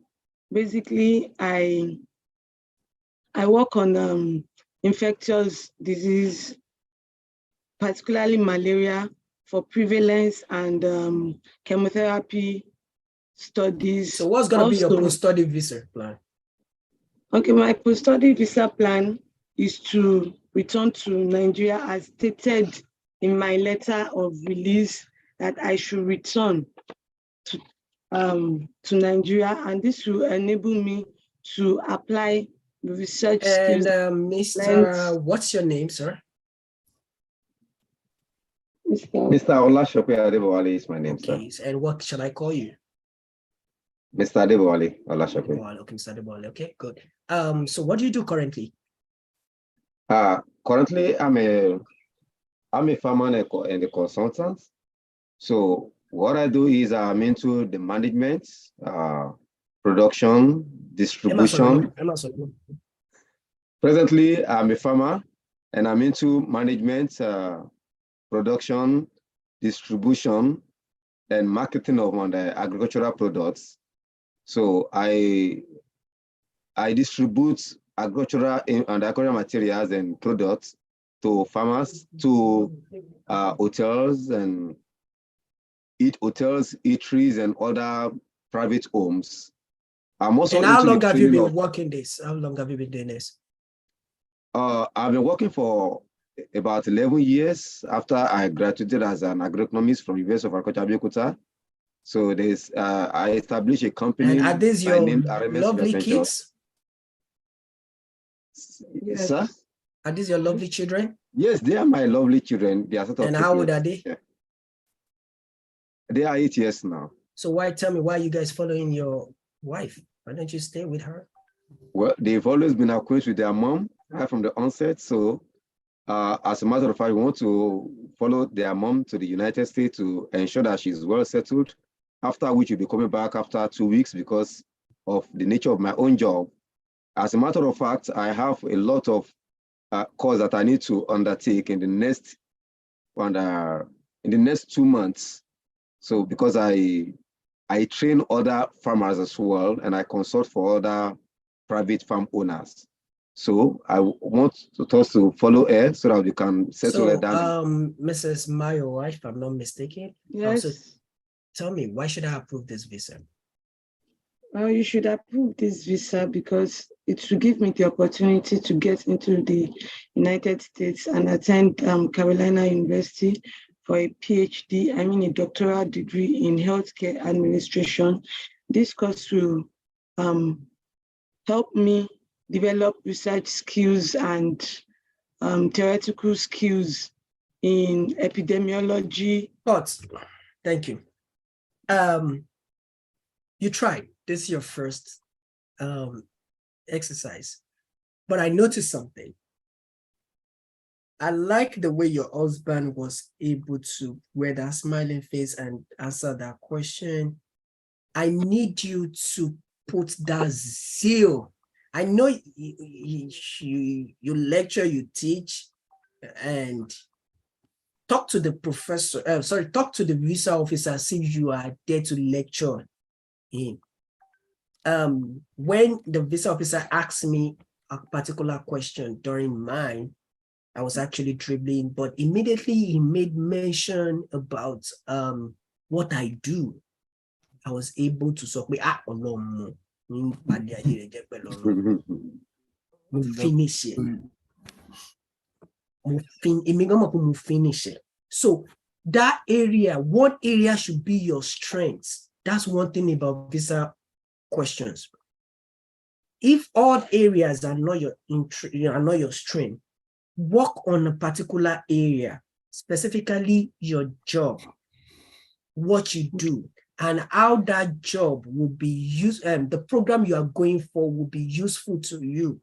So I can see, maybe because it's life like this or it's between this, you need to show that zeal. Like you need to show that enthusiasm, like that charisma, like yes, you are good to go. You need to let the visa officer know that yes,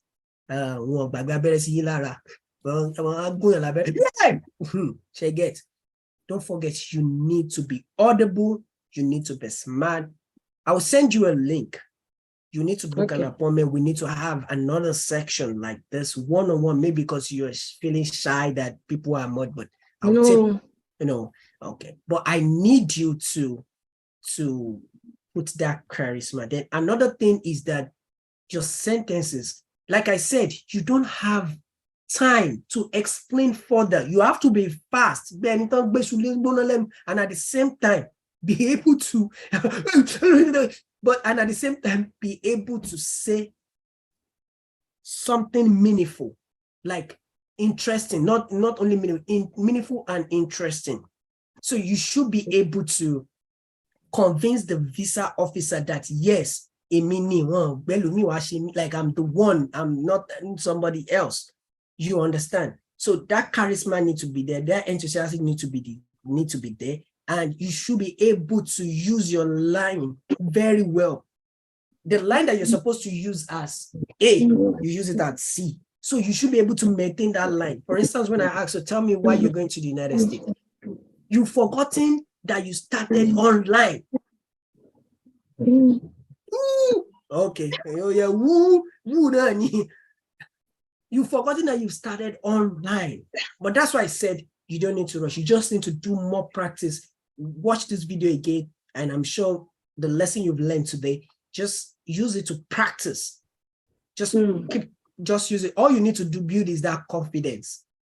During mine, it's not like maybe I already have to see that they're gonna give me, but I was optimistic because I was just like, just ask me that question. I was just waiting. Just ask me that question. So and immediately he asked me, what do you do? I was able to like, you have publications, man. Am I wrong? Use those area, let that area, you have international publications, you've been publishing papers, use those areas, let it be your main point, your first point. You need us all that to get what we need from there. So use those lines. Well, I'll be going for my PhD, my doctorate degree at Carolina University, where I'll be studying PhD in healthcare administration. In fact, this is my admission letter, and I have a scholarship, and this is important to my career because of the nature of job that I am doing currently. I work at blah, blah, blah, blah, blah, blah, blah, blah, where I am currently there. The title of your job, this is, and as a matter of fact, you blend it together. I've already started my program online because of visa interview. I was supposed to have started since summer, but because of unavailability of visa interview dates, I decided to start my program online so that I won't lose my spot in the school, because this is a dream that I've been wanting to achieve. And this is a dream that we've been planning, my husband and I, we've been planning to. So your line needs to flow. I'm not saying you shouldn't cut, but at least what you are supposed to say next should come in straight so that you'll be able to blend it together. I know it's not easy, but God will make it perfect. So I'm not going to have this interview with you like this again. I just needed to point out those corrections, and you'll be able to work on it so that when you schedule one-on-one interview with me, I won't be correcting this thing again. I just needed to, I'm not expecting perfection this time around. I'm just expecting to see the usage of your words, your sentences. So that's the more reason why I decided to have this, and to let you know where you need to work on before the due date.